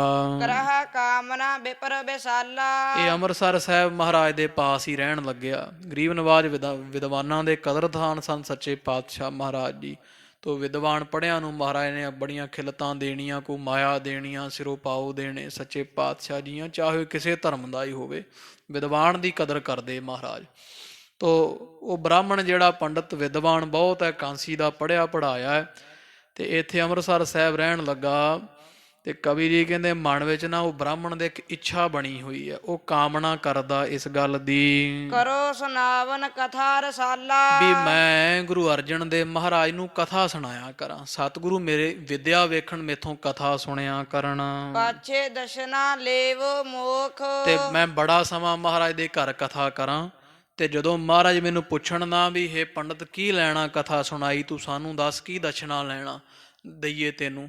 ਤੇ ਉਹ ਪੰਡਤ ਚਲੋ ਹੈ ਪ੍ਰੇਮੀ ਸੀ ਮਹਾਰਾਜ ਦੇ ਘਰ ਦਾ, ਤੇ ਉਹ ਵਿਚਾਰਦਾ ਵੀ ਜਦੋਂ ਮੈਂ ਕਥਾ ਸੁਣਾਵਾਂ ਤੇ ਮਹਾਰਾਜ ਮੈਨੂੰ ਪੁੱਛਣਗੇ ਨਾ ਵੀ ਬ੍ਰਾਹਮਣ ਪੰਡਤ ਕੀ ਲੈਣਾ ਕਥਾ ਸੁਣਾਈ ਦੀ ਦਸ਼ਨਾ, ਤੇ ਮਹਾਰਾਜ ਤੋਂ ਮੈਂ ਮੁਕਤੀ ਮੰਗ ਲਵਾਂਗਾ। ਕਿਉਂਕਿ ਮਹਾਰਾਜ ਜਦੋਂ ਦੇਣ ਦੀ ਗੱਲ ਕਰਨਗੇ, ਫਿਰ ਜਦੋਂ ਹਾਂ ਕਰ ਦਿੱਤੀ ਦੇਣ ਵਾਸਤੇ ਤੇ ਮੈਂ ਮੁਕਤੀ ਮੰਗੀ, ਮਹਾਰਾਜ ਜ਼ਰੂਰ ਦੇਣਗੇ। ਕਿਉਂਕਿ ਦੇਵੀ ਦੇਵਤਿਆਂ ਦੀ ਉਪਾਸਨਾ ਦੇ ਵਿੱਚ ਇਹ ਬ੍ਰਾਹਮਣ ਵੀ ਜਾਣਦਾ ਵੀ ਮੁਕਤੀ ਨਹੀਂ, ਫਲ ਬਹੁਤ ਦੇ ਸਕਦੇ ਆ ਦੇਵੀ ਦੇਵਤੇ, ਪਰ ਮੁਕਤੀ ਨਹੀਂ ਦੇ ਸਕਦਾ। ਮੁਕਤੀ ਵਾਸਤੇ ਕਾਚੇ ਗੁਰ ਤੇ ਮੁਕਤ ਨਾ ਹੋਊਗਾ, ਕੱਚੇ ਗੁਰੂ ਤੋਂ ਮੁਕਤੀ ਨਹੀਂ ਪ੍ਰਾਪਤ ਹੋ ਸਕਦੀ। ਇਹ ਗੱਲ ਬ੍ਰਾਹਮਣ ਵਿਦਵਾਨ ਹੈ, ਚੰਗੀ ਤਰ੍ਹਾਂ ਜਾਣਦਾ ਵੀ ਜੇ ਮੁਕਤੀ ਲੈਣੀ ਤੇ ਗੁਰੂ ਨਾਨਕ ਪਾਤਸ਼ਾਹ ਦਾ ਘਰ ਹੈ।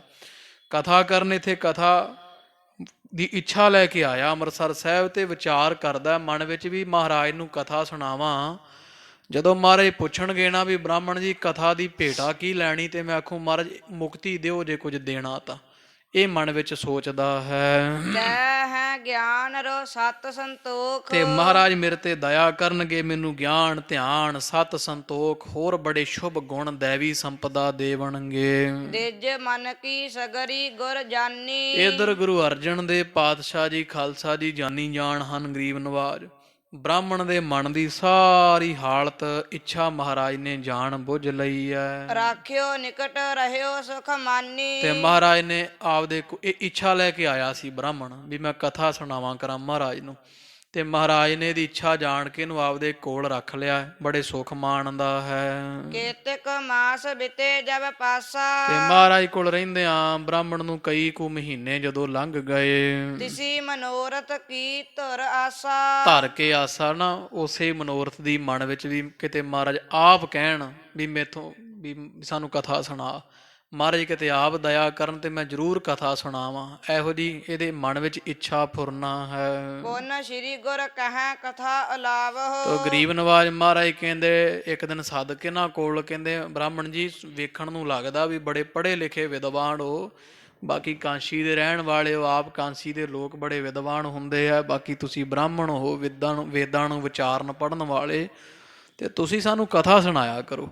ਸਤਿਗੁਰਾਂ ਨੇ ਇਸ ਤਰ੍ਹਾਂ ਆਖਿਆ ਜਦ ਵੇਦਨ ਕੀ ਉਪਨਿਸ਼ਦ ਨਿਰਣੈ, ਹਾਂ ਸੁਣਾਵਹੁ। ਮਹਾਰਾਜ ਸੱਚੇ ਪਾਤਸ਼ਾਹ ਜੀ ਕਹਿੰਦੇ ਵੇਦਾਂ ਦੀਆਂ ਸੁਰਤੀਆਂ ਤੇ ਹੋਰ ਉਪਨਿਸ਼ਦਾਂ ਜਿਹੜੀਆਂ ਹਨ ਉਹ 52 51 50 ਹਨ, ਉਹ ਸਾਨੂੰ ਸਾਰੀਆਂ ਦੀ ਵਿਚਾਰ ਸੁਣਾਓ ਵੀ ਉਹ ਵੇਦ ਸ਼ਾਸਤਰ ਕੀ ਕਹਿੰਦੇ ਪਰਮੇਸ਼ਰ ਬਾਬਤ। ਦੇਜ ਸੁਨ ਹਰਖਿਓ ਲਾਗਿਓ ਕਰਨੇ, ਤੇ ਬ੍ਰਾਹਮਣ ਸੁਣ ਕੇ ਬੜਾ ਖੁਸ਼ ਹੋਇਆ ਵੀ ਮਹਾਰਾਜ ਨੇ ਤਾਂ ਮਨ ਦੀ ਬੁੱਝ ਲਈ ਵੀ ਗਿਆਨ ਦੀਆਂ ਪੁਸਤਕਾਂ ਜਾਂ ਪੁਸਤਕਾਂ ਦਾ ਗਿਆਨ ਸੁਣਾਓ ਵੀ ਸਾਰੇ ਧਰਮ ਕੋਈ ਕੀ ਕਹਿੰਦਾ ਕੋਈ ਕੀ ਕਹਿੰਦਾ। ਸਤਿਗੁਰੂ ਗਰੀਬ ਨਵਾਜ ਮਹਾਰਾਜ ਜੀ ਨੇ ਜਦੋਂ ਆਖਿਆ ਬ੍ਰਾਹਮਣ ਬਹੁਤ ਖੁਸ਼ ਹੋਇਆ ਤੇ ਕਥਾ ਕਰਨ ਲੱਗਿਆ।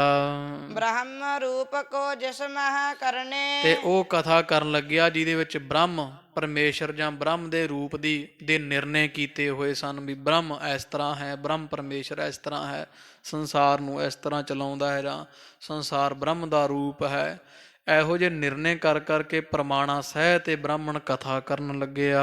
ਕਥਾ ਹੋਤ ਨਿਤ ਨੇਮ ਧਰਾਈ, ਰੋਜ਼ ਹੀ ਨਿਯਮ ਦੇ ਨਾਲ ਮਹਾਰਾਜ ਦੇ ਘਰ ਵਿੱਚ ਡੇਲੀ ਕਥਾ ਹੋਣੀ ਆਰੰਭ ਹੋ ਗਈ ਹੈ। ਇੱਕ ਦਿਨ ਆਇਓ ਸਾਲੋ ਭਾਈ, ਤੇ ਕਥਾ ਕਰਦਿਆਂ ਕਰਾਉਂਦਿਆਂ ਸਾਧ ਸੰਗਤ ਜੀ ਰੋਜ਼ ਕਥਾ ਹੋਇਆ ਕਰੇ। ਕਥਾ ਚੱਲਦੀ ਪਈ ਸੀ ਤੇ ਇੱਕ ਭਾਈ ਸਾਲੋ ਨਾਮ ਦਾ ਸਿੱਖ, ਜਿਹਦਾ ਭਾਈ ਸਾਲੋ ਦਾ ਟੋਭਾ ਵੀ ਅੰਮ੍ਰਿਤਸਰ ਸਾਹਿਬ ਅਕਾਲ ਤਖਤ ਸਾਹਿਬ ਦੇ ਲਹਿੰਦੇ ਪਾਸੇ ਪਿਛਲੇ ਪਾਸੇ, ਉਹ ਭਾਈ ਸਾਲੋ ਜੀ ਮਹਾਂਪੁਰਖ ਸਨ ਤੇ ਮਹਾਰਾਜ ਦੀ ਬੜੀ ਬੰਦਗੀ ਕਰਨ ਵਾਲੇ। ਕਥਾ ਬ੍ਰਾਹਮਣ ਘਰੇ ਪਿਆ ਤੇ ਉਹਨੇ ਨੂੰ ਭਾਈ ਸਾਲੋ ਜੀ ਆਣ ਪਹੁੰਚੇ ਐ। ਅਨੇਨ ਹੋਏ ਗੁਰ ਪਾਗਲ ਪਟਾਨਾ, ਤੇ ਅਨੇਨ ਭਾਵ ਮਹਾਰਾਜ ਦੇ ਆਸਰੇ ਪਰਾਇਣ ਹੋ ਕੇ ਤੇ ਡੰਡੌਤ ਮੱਥਾ ਟੇਕਿਆ, ਚਰਨਾਂ ਨੂੰ ਹੱਥ ਪਾ ਲਿਆ ਮਹਾਰਾਜ ਦਿਆਂ ਨੂੰ। ਅਤ ਆਦਰ ਤਹ ਸ਼੍ਰੀ ਗੁਰ ਠਾਨਾ, ਤੇ ਗਰੀਬ ਨਵਾਜ ਜੀਆਂ ਨੇ ਇਹ ਜਿਹੜਾ ਭਾਈ ਸਾਲੋ ਹੈ ਇਹਦਾ ਬੜਾ ਸਤਿਕਾਰ ਕੀਤਾ, ਮਹਾਰਾਜ ਬਹੁਤ ਪ੍ਰੇਮ ਕਰਦੇ ਸੀ ਇਹਨੂੰ, ਸਤਿਗੁਰਾਂ ਨੇ ਇਹਦਾ ਬੜਾ ਸਤਿਕਾਰ ਕੀਤਾ ਹੈ। ਸਾਲੋ ਹੈ ਮੁਝ ਪਰਮ ਪਿਆਰਾ, ਤੇ ਕਥਾ ਦੇ ਪੂਰਾ ਪ੍ਰਸੰਗ ਹੋਣ ਤੇ ਮਹਾਰਾਜ ਸਜੇ ਦੀ ਬਾਣ ਵਿੱਚ ਕਹਿੰਦੇ ਕਿ ਭਾਈ ਸਿੱਖੋ ਇਹ ਹੈ ਭਾਈ ਸਾਲੋ ਸਾਡੇ ਪਿਆਰੇ, ਸੱਚ ਪੁੱਛੋ ਤੇ ਭਾਈ ਸਾਲੋ ਸਾਨੂੰ ਸਾਰਿਆਂ ਤੋਂ ਪਿਆਰੇ ਹਨ, ਬੜੇ ਪਿਆਰੇ ਲੱਗਦੇ ਆ। ਅਨੇਨ ਭਗਤ ਗੁਰ ਮੁਖ ਉਚਾਰਾ, ਤੇ ਮਹਾਰਾਜ ਨੇ ਆਖਿਆ ਭਾਈ ਸਾਲੋ ਸਾਡਾ ਅਨਿੰਨ ਭਗਤ ਹੈ।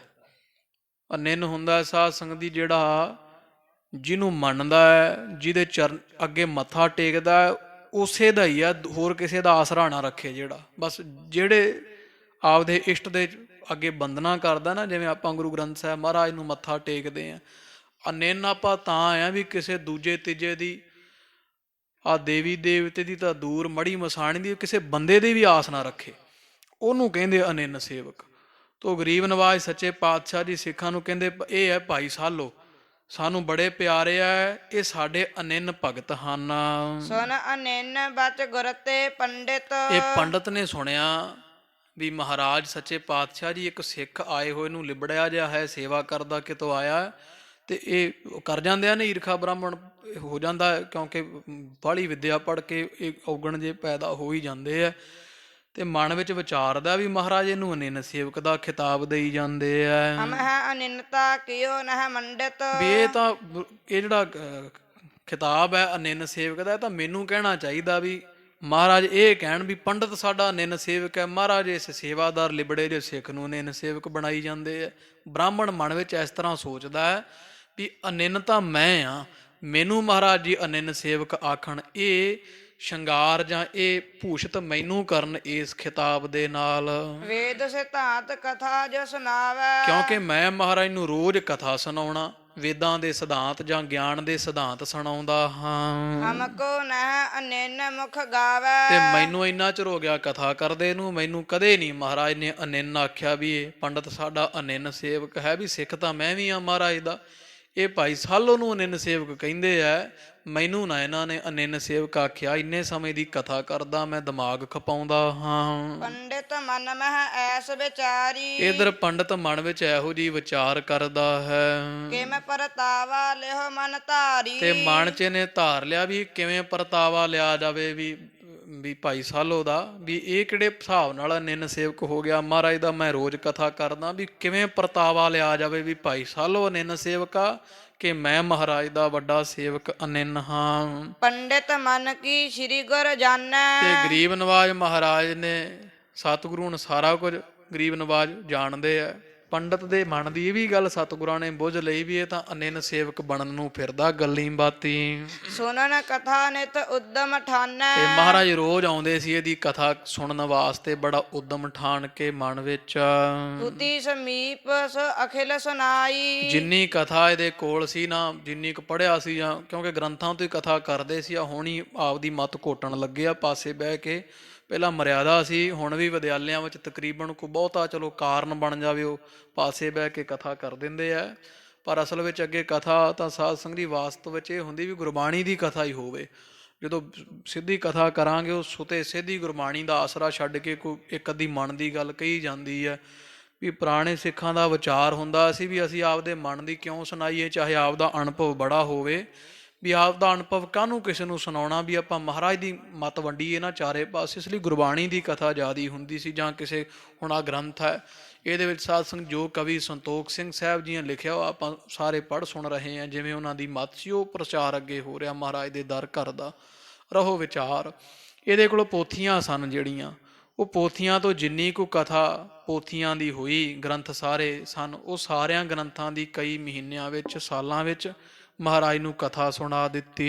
ਗੁਰ ਬੂਝਿਓ ਆਗੇ ਸਮਦਾਈ। ਮਹਾਰਾਜ ਕਹਿੰਦਾ, ਸਤਿਗੁਰੂ ਸੱਚੇ ਪਾਤਸ਼ਾਹ ਮਹਾਰਾਜ ਕਹਿੰਦੇ ਸਾਰੀ ਸੰਗਤ ਬੈਠੀ ਹੋਈ ਤੇ ਭਰੇ ਪੰਡਾਲ ਵਿੱਚ ਜਦੋਂ ਕਥਾ ਸਮਾਪਤ ਹੋਈ, ਮਹਾਰਾਜ ਪੁੱਛਣ ਲੱਗੇ ਆ, ਸੋ ਭੀ ਕੀਜੈ ਹਮਹੁ ਸੁਨਾਵਨ। ਮਹਾਰਾਜ ਕਹਿੰਦੇ ਵੀ ਹੋਰ ਵੀ ਕਥਾ ਦੇ ਗ੍ਰੰਥ ਜਾਂ ਪੜ੍ਹਿਓ ਬ੍ਰਾਹਮਣ ਜੀ, ਕੁਝ ਹੋਰ ਵੀ ਹੈ ਸਿਧਾਂਤ, ਕੋਈ ਪਰਮੇਸ਼ਰ ਦੇ ਪਿਆਰ ਦਾ, ਕੋਈ ਪਰਮੇਸ਼ਰ ਦੇ ਬਾਬਤ ਕੋਈ ਗਿਆਨ ਧਿਆਨ ਦੀ ਗੱਲ ਕਥਾ ਕੋਈ ਹੋਰ ਵੀ ਹੈ? ਜੇ ਹੈ ਤੇ ਉਹ ਵੀ ਸਾਨੂੰ ਸੁਣਾ ਦਿਓ ਜੀ। ਵਿਪਰ ਭਨਿਓ ਪੁਸਤਕ ਇਸ ਥਾਵਨਾ। ਮਹਾਰਾਜ ਨੂੰ ਬ੍ਰਾਹਮਣ ਕਹਿੰਦਾ, ਮਹਾਰਾਜ ਕਥਾ ਦਾ ਚਲੋ ਮਹਾਰਾਜ ਦਾ ਤੁਹਾਡੀ ਦਇਆ ਨਾਲ ਬਹੁਤ ਪੜਿਆ, ਪਰ ਉਹ ਗ੍ਰੰਥ ਮੇਰੇ ਕੋਲ ਨਹੀਂ ਹੈ ਜਿਨ੍ਹਾਂ ਤੇ ਕਥਾ ਕਰਨੀ ਹੈ। ਸਦਨ ਹਮਾਰੇ ਸਭ ਲਿਖਵਾਈ। ਤੇ ਉਹ ਲਿਖੇ ਹੱਥ ਲਿਖਤ ਗ੍ਰੰਥ ਮੇਰੇ ਘਰ ਕਾਂਸੀ ਵਿੱਚ ਪਏ ਹਨ। ਦੇਹੋ ਆਇਸ ਤੋ ਲੇਹੋ ਮੰਗਾਈ। ਮਹਾਰਾਜ ਜੇ ਤੁਹਾਡੀ ਆਗਿਆ ਹੋਵੇ ਤੇ ਮੈਂ ਆਪਦੇ ਪੁੱਤਰ ਦੇ ਨਾਲ ਜਾ ਕੇ, ਜਾਂ ਅਸੀਂ ਦੋਵੇਂ ਪਿਓ ਪੁੱਤ ਲੈ ਆਉਂਦੇ ਹਾਂ। ਇਹ ਆਪਣੇ ਪੁੱਤਰ ਨਾਲ ਆਇਆ ਹੋਇਆ ਸੀ। ਸਤਿਗੁਰ ਕਹਿਓ ਅਨਾਵਹ ਸਾਰੀ। ਮਹਾਰਾਜ ਕਹਿੰਦੇ ਠੀਕ ਹੈ ਭਾਈ, ਅਸੀਂ ਕਥਾ ਹੋਰ ਸੁਣਨ ਦੀ ਇੱਛਾ ਰੱਖਦੇ। ਬ੍ਰਾਹਮਣ ਤੇ ਇੱਥੋਂ ਬਹੁਤ ਅੱਛੇ, ਜਾ ਕੇ ਜਿਹੜੇ ਗ੍ਰੰਥ ਤੇਰੇ ਕਾਂਸੀ ਪਏ ਆ, ਹੁਣ ਮਹਾਰਾਜ ਨੇ ਵਰਤਾਉਣਾ ਤਾਂ ਕੌਤਕ ਸੀ, ਵਿਖਾਉਣਾ ਸੀ ਉਹਨੂੰ ਵੀ ਅਨਿੰਨ ਸੇਵਕ ਕੀ ਹੁੰਦਾ। ਤੇ ਸਤਿਗੁਰੂ ਮਹਾਰਾਜ ਜੀਆਂ ਨੇ ਆਖਿਆ ਜਾ ਕੇ ਉਹ ਗ੍ਰੰਥ ਲੈ ਆਓ। ਉਪਨਿਸ਼ਦਨ ਪਨ ਕਰਹੁ ਉਚਾਰੀ। ਉਪਨਿਸ਼ਦਨ ਜਿਹੜੀਆਂ ਉਪਨਿਸ਼ਦਾਂ ਨੇ, ਹੋਰ ਵੀ ਕੋਈ ਗ੍ਰੰਥ ਹੈ ਗਿਆਨ ਦੇ, ਤੇ ਉਹ ਸਾਰੇ ਹੀ ਸਾਨੂੰ ਲਿਆ ਕੇ ਇੱਥੇ ਸੁਣਾਓ। ਸੁਨ ਦੇਜ ਨਿਜ ਸਤ ਲੱਗਿਓ ਪਠਾਵਨ। ਤੇ ਸੁਣ ਕੇ ਸਾਧ ਸੰਗਤ ਜੀ ਮਹਾਰਾਜ ਗਰੀਬ ਨਵਾਜ ਤੋਂ ਆਗਿਆ ਲੈ ਕੇ ਬ੍ਰਾਹਮਣ ਆਪਦੇ ਪੁੱਤਰ ਨੂੰ ਭੇਜਣ ਲੱਗਿਆ, ਜਾਂ ਆਪਦੇ ਪੁੱਤਰ ਦੇ ਨਾਲ ਜਾਣ ਲੱਗਿਆ। ਭਲੋ ਮਹੂਰਤ ਪੇਖ ਮਨ ਭਾਵਨ। ਤੇ ਮਨ ਵਿੱਚ ਫਿਰ ਪਹਿਲਾਂ ਇਹ ਬ੍ਰਾਹਮਣ ਲੋਕ ਪਾਂਡੇ ਇਹ ਮਹੂਰਤ ਵਿਚਾਰਨ ਲੱਗਿਆ। ਵੀ ਮਨ ਵਿੱਚ ਇਹਨੇ ਮਹੂਰਤ ਵਿਚਾਰਿਆ, ਵੀ ਤਾਰਿਆਂ ਦੇ ਨਛੱਤਰ ਵਗੈਰਾ ਵੇਖੇ ਵੀ ਕਿਵੇਂ ਜਾਣਾ ਹੁਣ ਇੰਨੀ ਦੂਰ ਚੰਗਾ ਕਿ ਨਹੀਂ ਚੰਗਾ। ਮਹੂਰਤ ਵਿਚਾਰਨ ਲੱਗਿਆ ਵੀ ਕਦੋਂ ਤੁਰੀਏ, ਕਿਹੜਾ ਮਹੂਰਤ ਚੰਗਾ ਹੋਵੇਗਾ। ਪੂਜਾ ਕਰ ਗਣੇਸ਼ ਕੀ ਪਾਛੇ। ਹਾਂ, ਤੇ ਪਿੱਛੋਂ ਫਿਰ ਪਹਿਲਾਂ ਮਹੂਰਤ ਵਿਚਾਰਿਆ, ਫਿਰ ਤੁਰਨ ਤੋਂ ਪਹਿਲਾਂ ਇਹਨੇ ਗਣੇਸ਼ ਭਗਵਾਨ ਦੀ ਪੂਜਾ ਕੀਤੀ। ਬੜੇ ਜੋ ਵੀ ਦੀਵੇ ਜਗਾ ਕੇ ਕਾਰਾਂ ਕੱਢ ਕੇ ਗਣੇਸ਼ ਦੀ ਪੂਜਾ ਕੀਤੀ ਹੈ। ਸਭ ਵਿਦ ਸ਼ੁਭ ਕਰ ਗਮਨਿਓ ਐਛੇ। ਤੇ ਸਾਰੀਆਂ ਆਪਦੀਆਂ ਜੋ ਵੀ ਜ਼ੋਰ ਲੱਗਦਾ ਸੀ ਗਣੇਸ਼ ਦੀ ਪੂਜਾ ਤੇ ਕੁਝ ਲਗਨ ਤਗਣ ਜੇ ਵੇਖ ਕੇ, ਤੇ ਜਾਂ ਜਿਹੜੇ ਆ ਮਹੂਰਤ ਵੇਖਿਆ ਵੀ ਤੁਰਨਾ ਯੋਗ ਹੈ ਕਿ ਨਹੀਂ ਯੋਗ, ਉਹ ਸਾਰਾ ਵੇਖ ਕੇ ਗ੍ਰਹਿ ਆਦਿਕਾਂ ਦੀ ਵਿਚਾਰ ਕਰਕੇ ਤੇ ਇਹਨੇ ਚਾਲਾ ਪਾ ਦਿੱਤਾ ਹੈ। ਲੈ ਕਰ ਗੁਰ ਕੇ ਗੁਰ ਤੇ ਖਰਚ ਸੋ ਪੰਥ। ਤੇ ਕਹਿੰਦਾ ਮਹਾਰਾਜ ਜਾਣ ਵਾਸਤੇ ਨਾ ਕਾਂਸੀ ਮੈਨੂੰ ਥੋੜੀ ਬਹੁਤੀ ਮਾਇਆ ਦੇ ਦਿਓ। ਸਤਿਗੁਰਾਂ ਤੋਂ ਖਰਚਾ ਲੈ ਲਿਆ ਰਸਤੇ ਦਾ। ਚੱਲਿਓ ਵਿਪਰ ਸਤ ਲੈਬੇ ਗ੍ਰੰਥ। ਤੇ ਬ੍ਰਾਹਮਣ ਦਾ ਪੁੱਤ ਜਿਹੜਾ ਜਾਂ ਬ੍ਰਾਹਮਣੇ ਦੋਵੇਂ ਪਿਤਾ ਪੁੱਤਰ ਗ੍ਰੰਥ ਲੈਣ ਵਾਸਤੇ ਤੁਰੇ ਹਨ ਕਾਂਸੀ ਨੂੰ। ਖਰ ਸਨਮੁਖ ਹੋਏ ਦਾਏ ਬਾਏ। ਤੇ ਜਦੋਂ ਬਾਹਰ ਗਏ ਨਾ ਇਹ ਬ੍ਰਾਹਮਣ ਵਰਗੇ ਸ਼ਹਿਰ ਤੋਂ, ਤੇ ਜੇ ਥੋੜਾ ਹੀ ਗਏ ਸੀ ਤਾਂ ਉੱਥੇ ਇੱਕ ਗਧਾ ਫਿਰੇ। ਉਹ ਪਹਿਲਾਂ ਅੱਗੇ ਹੋਇਆ, ਇਹਦੇ ਅੱਗੇ ਖੜ ਕੇ ਹਿਣਕਿਆ, ਫਿਰ ਖੱਬੇ ਤੇ ਫਿਰ ਸੱਜੇ ਖੜ ਕੇ ਇਸ ਤਰ੍ਹਾਂ ਗੇੜੇ ਕੱਢੇ ਬ੍ਰਾਹਮਣ ਦੇ ਲਾਗੇ। ਸ਼ਬਦ ਕਰਿਓ ਅਪਸ਼ਗਨ ਦਿਖਾਏ। ਤੇ ਪਹਿਲਾਂ ਸਾਹਮਣੇ ਖੜ ਕੇ ਗਧਾ ਹਿਣਕਿਆ, ਫਿਰ ਖੱਬੇ ਹੱਥ ਫਿਰ ਸੱਜੇ ਹੱਥ ਹੋ ਕੇ ਗਧਾ ਹਿਣਕਦਾ। ਤੋ ਇਹ ਬ੍ਰਾਹਮਣ ਲੋਕ ਜਿਹੜੇ ਨਾ ਸਾਧ ਸੰਗਤ, ਜੇ ਖੱਬੇ ਹੱਥ ਹੋਵੇ ਨਾ ਗਧਾ ਹਿਣਕਦਾ ਤੇ ਇਹ ਮਾੜਾ ਜਾਣਦੇ, ਸੱਜੇ ਹੱਥ ਚੰਗਾ ਜਾਣਦੇ ਆ। ਇਹੋ ਜਿਹੀ ਬੜੀ ਵਿਚਾਰ ਕਰਦੇ ਆ। ਉਹ ਗਧਾ ਪਹਿਲਾਂ ਸਾਹਮਣੇ ਖੜਾ ਉੱਥੇ ਹਿਣਕੀ ਗਿਆ, ਫਿਰ ਭੱਜ ਕੇ ਇੱਕ ਪਾਸੇ ਹੋ ਗਿਆ, ਫਿਰ ਦੂਜੇ ਪਾਸੇ ਇਸ ਤਰ੍ਹਾਂ ਹਿਣਕਿਆ। ਤੇ ਇਹਨੇ ਵਿਚਾਰਿਆ ਵੀ ਇਹ ਤਾਂ ਬੜਾ ਅਪਸ਼ਗਨ ਹੋ ਗਿਆ, ਮਾੜਾ ਹੋਇਆ ਹੈ। ਹਟ ਆਇਓ ਤਬ ਸ੍ਰੀ ਗੁਰ ਸੁਨਿਓ। ਤੇ ਹਟ ਆਇਆ, ਉੱਥੋਂ ਮੁੜ ਆਇਆ ਪਿੱਛੇ ਵੀ ਨਹੀਂ ਅੱਜ ਨਹੀਂ ਜਾਣਾ, ਗਧਾ ਹਿਣਕ ਪਿਆ। ਮਹਾਰਾਜ ਨੂੰ ਕਿਸੇ ਸਿੱਖ ਨੇ ਦੱਸਿਆ, ਮਰ ਜੋ ਪਾਂਡਾ ਮੁੜ ਆਇਆ ਕਿ ਉਹ ਰਸਤੇ ਵਿੱਚੋਂ ਗਿਆ ਨਹੀਂ ਆਪਦੀ ਮੰਜ਼ਿਲ ਤੇ। ਵਿਪਰ ਬੁਲਾਏ ਬਾਕ ਬਰ ਭਨਿਓ। ਮਹਾਰਾਜ ਸਤਿਗੁਰਾਂ ਨੇ ਬ੍ਰਾਹਮਣ ਨੂੰ ਬੁਲਾ ਕੇ ਫਿਰ ਇਸ ਤਰ੍ਹਾਂ ਆਖਿਆ। ਭਗਤ ਅਨੇਨ ਕਹਾਵਤ ਪੰਡਿਤ। ਮਹਾਰਾਜ ਕਹਿੰਦੇ ਬ੍ਰਾਹਮਣ ਜੀ, ਊਂ ਤਾਂ ਆਪਦੇ ਮਨ ਵਿੱਚ ਅਨਿੰਨ ਭਗਤ ਕਹਾਉਣ ਨੂੰ ਫਿਰਦੇ ਹੋ ਵੀ ਮੈਂ ਬੜਾ ਅਨਿੰਨ ਇੱਕ ਪਰਮੇਸ਼ਰ ਦੇ ਪੂਜਣ ਵਾਲਾ, ਬੜਾ ਵੀ ਕਹਿੰਦੇ ਹੋ ਮਨ ਵਿੱਚ ਵਿਚਾਰ ਰੱਖਦੇ ਵੀ ਮੈਨੂੰ ਵੀ ਲੋਕ ਅਨਿੰਨ ਭਗਤ ਆਖਣ। ਊਂ ਤਾਂ ਮਨ ਵਿੱਚ ਅਨਿੰਨ ਭਗਤ ਕਹਾਉਂਦੇ ਹੋ। ਖਰ ਤੇ ਯਾਤਰਾ ਕੀਨਸ ਖੰਡਿਤ। ਤੇ ਗਧੇ ਤੋਂ ਡਰ ਕੇ ਆਪਦੀ ਯਾਤਰਾ ਛੱਡ ਕੇ ਵਿੱਚ ਭੱਜ ਆਏ ਹੋ, ਕਾਂਸੀ ਨੂੰ ਗਏ ਨਹੀਂ, ਮੁੜੇ ਫਿਰਦੇ ਹੋ। ਗਣਪਤ ਨਾਨਕ ਕਹਾਵਤ ਪੰਡਿਤ। ਹਾਂ, ਗਣਪਤ ਆਦ ਪਚਾਂਗ ਮਨਾਏ। ਗਣਪਤ ਤੋਂ ਬਾਅਦ 5 ਅੰਗ ਹੋਰ ਵੀ ਜਿਹੜੇ ਤੁਹਾਡੇ ਮਹੂਰਤਾਂ ਦੇ ਹੈ ਉਹ ਪਹਿਲਾਂ ਮਨਾਉਂਦਾ ਰਿਹਾ। ਸਾਰਾ ਦਿਨ ਤੋਂ ਪਹਿਲਾਂ ਗਣਪਤੀ ਇੱਥੇ ਉਹ ਜਿਹੜੇ ਗਣੇਸ਼ ਨੂੰ ਪੂਜਿਆ, ਕੋਈ ਆਪਦੇ ਲੱਗਣ ਤੱਗਣ ਸ਼ਗਨ ਅਪਸ਼ਗਨ ਜੇ ਵੇਖਦਾ ਰਹਿਆ। ਦਿਨ ਪਰ ਨਿਹਚਾ ਨਹੀਂ ਟਿਕਾਏ। ਤੇ ਦੇਵੀ ਦੇਵਤਿਆਂ ਨੂੰ ਮਨਾਇਆ ਵੀ ਤੇ ਉਹਨਾਂ ਤੇ ਨਿਹਚਾ ਵੀ ਨਹੀਂ ਟਿਕਾਇਆ। ਜਦੋਂ ਗਧਾ ਦਿਸਿਆ ਤੇ ਫਿਰ ਮੋੜ ਆਇਆ। ਫਿਰ ਦੇਵੀ ਦੇਵਤੇ ਵੱਡੇ ਕਿ ਗਧਾ ਵੱਡਾ, ਵੀ ਗਿਆ ਤਾਂ ਘਰੋਂ ਇੱਥੋਂ ਸਾਡੇ ਪਾਸੋਂ ਪੋਥੀਆਂ ਲੈਣ, ਤੇ ਉਹ ਵਿਚਾਰ ਰੱਖਦਾ ਵੀ ਮੈਂ ਅਨਿੰਨ ਸੇਵਕਾਂ ਗਣੇਸ਼ ਜੀ ਦਾ। ਤੇ ਗਣੇਸ਼ ਤੇ ਫਿਰ ਭਰੋਸਾ ਵੀ ਨਾ ਤੈਂ ਕੀਤਾ। ਗਧਾ ਹਿਣਕਦਾ ਵੇਖ ਕੇ ਵਿੱਚ ਹੀ ਮੁੜ ਆਇਆ ਹੈ। ਸਿੱਖ ਅਨਿੰਨ ਭਗਤ ਹੈ ਮੇਰੇ। ਅਨਿੰਨ ਭਗਤ ਤਾਂ ਮਹਾਰਾਜ ਕਹਿੰਦੇ ਸਾਡੇ ਸਿੱਖ ਹੈ। ਸਿੱਖਾਂ ਨੂੰ ਕਿਹਾ ਜਾ ਸਕਦਾ ਵੀ ਇਹ ਅਨਿੰਨ ਭਗਤ ਹਨ। ਜੇ ਨਾ ਪ੍ਰਤੀਤ ਲਿਓ ਅਬਹੇਰੇ। ਜੇ ਨਹੀਂ ਨਾ ਪ੍ਰਤੀਤ ਲੈ, ਤੈਨੂੰ ਹੁਣੇ ਵਿਖਾ ਦੇਣੇ ਵੀ ਅਨਿੰਨ ਸਿੱਖ ਕਿਹਨੂੰ, ਅਨਿੰਨ ਭਗਤ, ਅਨਿੰਨ ਸੇਵਕ ਕਿਹਨੂੰ ਕਹਿੰਦੇ ਆ। ਇਸ ਤਰ੍ਹਾਂ ਫਿਰ ਸਾਧ ਸੰਗਤ ਜੀ ਮਹਾਰਾਜ ਨੇ ਫਿਰ ਆਵਾਜ਼ ਮਾਰੀ ਸੀ ਪੈੜੇ ਮੋਖੇ ਨੂੰ, ਤੇ ਇਹਨੂੰ ਤਾਂ ਕਾਂਸੀ ਭੇਜਿਆ ਸੀ, ਕਿਹੜਾ ਦੂਰ ਹੈ। ਤੇ ਮਹਾਰਾਜ ਉਹ ਪੈੜੇ ਮੋਖੇ ਨੂੰ ਸੱਦ ਕੇ ਝਾਟੀ ਉਦੋਂ ਹੀ ਕਹਿੰਦੇ ਪੈੜੇ ਮੋਖੇ ਜਾਇਆ ਕਰ ਇੱਥੋਂ ਨਾ, ਇੱਥੇ ਆਪਣਾ ਜਿਹਨੂੰ ਹੁਣ ਸ਼੍ਰੀਲੰਕਾ ਕਹਿੰਦੇ ਆ, ਸ਼ਿਵਨਾਬ ਦੇ ਦੇਸ਼ ਜਾ। ਮਹਾਰਾਜ ਨੇ ਇਸ ਤਰ੍ਹਾਂ ਕਹਿ ਦਿੱਤਾ ਵੀ ਤੂੰ ਦੇਰੀ ਨਹੀਂ ਲਾਉਣੀ, ਹੁਣੇ ਬਸ ਜਿਵੇਂ ਹੈ ਉਵੇਂ ਹੀ ਤੁਰ ਪਾ। ਤੇ ਜਾ ਕਰਕੇ ਤੋ ਉਹ ਸ਼੍ਰੀਲੰਕਾ ਜਿਹੜਾ ਸ਼ਿਵਨਾਬ ਦਾ ਦੇਸ਼ ਸੀਗਾ ਉੱਥੇ ਪਹੁੰਚ ਤੂੰ। ਉੱਥੇ ਸਾਡਾ ਇੱਕ ਸੰਗਲੀ ਪੁਰਾਣ ਰੱਖਿਆ ਗੁਰੂ ਨਾਨਕ ਪਾਤਸ਼ਾਹ ਦਾ, ਉਹ ਗ੍ਰੰਥ ਲੈ ਕੇ ਆ। ਤੇ ਉਹ ਸਿੱਖ ਨੇ ਐਵੇਂ ਨਹੀਂ ਆਖਿਆ ਮਾਰੇ ਮਾਇਆ ਬ੍ਰਾਹਮਣ ਤਾਂ ਪ੍ਰਬੰਧ ਕਰਕੇ ਤੁਰਿਆ ਨਾ, ਕਿਉਂਕਿ ਭਰੋਸਾ ਜੂ ਨਹੀਂ ਸੀ ਮਾਇਆ ਦਿਓ ਜੀ। ਤੇ ਉਹ ਸਿੱਖ ਪੈੜਾ ਮੋਖਾ ਕਹਿੰਦਾ 7 ਵਚਨ ਮਹਾਰਾਜ ਜੀ ਉਹਦੇ ਤੁਰ ਪਿਆ। ਉਹਨੇ ਨੂੰ ਕੋਈ ਮਹਾਰਾਜ ਦੇ ਘਰ ਮੱਥਾ ਟੇਕਣ ਆਇਆ, ਉਹਨੇ 5 ਪੈਸੇ ਮਹਾਰਾਜ ਦੇ ਮੱਥਾ ਟੇਕੇ। ਗਰੀਬ ਨਵਾਜ ਨੇ ਉਹ 5 ਪੈਸੇ ਹੀ ਦਿੱਤੇ, ਏਡਾ ਵੱਡਾ ਪੈਂਡਾ ਜਾਣਾ। 5 ਪੈਸੇ ਦਿੱਤੇ। ਉਹ ਪੈੜੇ ਮੁੱਖ ਨੇ ਇੱਕ ਵੀ ਨਹੀਂ ਆਖਿਆ ਮਹਾਰਾਜ ਜੀ 5 ਪੈਸਿਆਂ ਨਾਲ ਕਿਤੇ ਉੱਥੇ ਜਾਇਆ ਜਾਂਦਾ। ਤੇ ਉਵੇਂ ਹੀ 5 ਪੈਸੇ ਪਾਏ ਖੀਸੇ ਵਿੱਚ ਤੇ ਤੁਰ, ਵੇਖੇ ਵੀ ਨਹੀਂ ਕਿੰਨੇ ਦਿੱਤੇ ਆ, ਤੇ ਝਾਟੀ ਤੁਰ ਪਿਆ। ਤੋ ਇਸ ਤਰ੍ਹਾਂ ਸਾਧ ਸੰਗਤ ਜੀ ਉਹ ਅਨਿੰਨ ਸੇਵਕ ਦੀ ਅੱਗੇ ਕਥਾ ਆਵੇਗੀ ਵੀ ਅਨਿੰਨ ਸੇਵਕ ਕਹਿੰਦੇ ਕਿਹਨੂੰ ਹੈ। ਉਹ ਤਾਂ ਆਪਾਂ ਵੀ ਅਨਿੰਨ ਸੇਵਕ ਬਣਦੇ ਆ ਮਹਾਰਾਜ ਦੇ, ਪਰ ਉਹ ਇੱਥੇ ਮੱਥਾ ਇੱਥੇ ਵੀ ਟੇਕ ਲੈਣਾ, ਕੋਈ ਮੜੀ ਨਹੀਂ ਛੱਡਣੀ, ਮਸਾਣ ਨਹੀਂ ਛੱਡਣੀ। ਉੱਥੇ ਜਿੱਥੇ ਗਿਆ ਉੱਥੇ ਤੇਲ ਕਦੀ ਜੰਡੀ ਪੂਜ, ਤੇ ਦੇਵੀ ਦੇਵਤਿਆਂ ਨੂੰ ਕੋਈ ਬਾਬਾ ਨਹੀਂ ਛੱਡਣਾ। ਇਹ ਸਾਧ ਸੰਗਤ ਜੀ ਅਨਿੰਨ ਸੇਵਕ ਤਾਂ ਭਾਈ ਪੈੜੇ ਮੋਖੇ ਵਰਗੇ ਆ, ਜਿਨ੍ਹਾਂ ਨੇ ਮਹਾਰਾਜ ਸੱਚੇ ਪਾਤਸ਼ਾਹ ਦਾ ਬਚਨ ਸੱਤ ਕਰਕੇ ਮੰਨਿਆ। ਤੇ ਗੁਰੂ ਅਰਜਨ ਦੇਵ ਮਹਾਰਾਜ ਨੂੰ ਕਿੱਡਾ ਭਰੋਸਾ ਹੋਊਗਾ ਵੀ ਮਹਾਰਾਜ ਨੇ ਪੈੜੇ ਮੋਖੇ ਨੂੰ ਖੜਾ ਕਰ ਲਿਆ ਵੀ ਪੈੜੇ ਮੋਖੇ ਜਾ, ਸਾਡਾ ਬਚਨ ਵੀ ਬ੍ਰਾਹਮਣ ਨੂੰ ਵਿਖਾਉਣ ਵਾਸਤੇ ਵੀ ਇਹਨੂੰ ਕਹਿੰਦੇ ਆ ਅਨਿੰਨ ਸੇਵਕ। ਤੇ ਸਾਧ ਸੰਗਤ ਨੂੰ ਪੈੜੇ ਮੋਖੇ ਦੀ ਥਾਂ ਤੇ ਜੇ ਕੋਈ ਆਪਣੇ ਵਰਗਾ ਬੈਠਾ ਹੋਵੇ ਤੇ ਕੀ ਆਪਾਂ ਆਖਾਂਗੇ ਵੀ ਅਸੀਂ ਅਨਿੰਨ ਸੇਵਕ ਆ ਮਹਾਰਾਜ ਦੇ। ਉਹ ਮੜੀ ਮਸਾਣੀ ਦੇਵੀ ਦੇਵਤਾ ਤਾਂ ਦੂਰ, ਸਾਧ ਸੰਗਤ ਜੀ ਅਸੀਂ ਤਾਂ ਬੰਦੇ ਦੀ ਬੜੀ ਆਸ ਰੱਖੀ ਹੋਈ ਹੈ ਵੀ ਫਲਾਣਾ ਮੈਨੂੰ ਪਾਰ ਲਾ ਸਕਦਾ ਤੇ ਫਲਾਣਾ ਮੈਨੂੰ ਡੋਬ ਸਕਦਾ ਹੈ। ਜੇ ਇਹਦਾ ਕੀਤਾ ਤੇ ਆਹ ਹੋ ਜਾਵੇਗਾ, ਜੇ ਫਲਾਣਾ ਕੁਝ ਕਰ ਦੇਵੇ ਤੇ ਮੇਰਾ ਕੁਝ ਸੌਰ ਜਾਵੇਗਾ ਜਾਂ ਘਰ ਬਹਿ ਜਾਵੇਗਾ। ਇਸ ਤਰ੍ਹਾਂ ਦੀਆਂ ਵਿਚਾਰਾਂ। ਤੇ ਉਹ ਬ੍ਰਾਹਮਣ ਦੇ ਵਾਂਗੂ ਅਜੇ ਉਹ ਜਿਵੇਂ ਆ ਬ੍ਰਾਹਮਣ ਮੋੜਾ ਹੈ, ਉਹ ਕਈ ਬਿੱਲੀ ਦੀ ਬਹੁਤ ਵਿਚਾਰ ਕਰਦੇ ਆ, ਜੇ ਕਾਲੀ ਬਿੱਲੀ ਜਾਂ ਕੋਈ ਦੂਜੀ ਤੀਜੀ ਟੱਕਰ ਜਾਵੇ ਵਿੱਚ ਹੀ ਮੋੜ ਆਉਂਦੇ ਆ। ਤੇ ਕਈ ਉੱਥੇ ਪਾਉਣ ਦੀ ਵਿਚਾਰ ਬੜੀ ਕਰਦੇ ਆ ਕਿ ਜੀ ਪੌਣੇ ਤੇ ਨਹੀਂ ਤੁਰਨਾ ਗਾ, ਨਾਲੇ ਅਰਦਾਸ ਵੀ ਕਰਦੇ ਮਹਾਰਾਜ ਚੱਲਿਆ ਲਾਜ ਰੱਖਣਾ, ਫਿਰ ਕਹਿੰਦੇ ਨਹੀਂ ਅਜੇ ਪਾਉਣ ਪਈ ਆ, ਪਾਉਣ ਤੇ ਨਹੀਂ ਤੁਰਨਾ।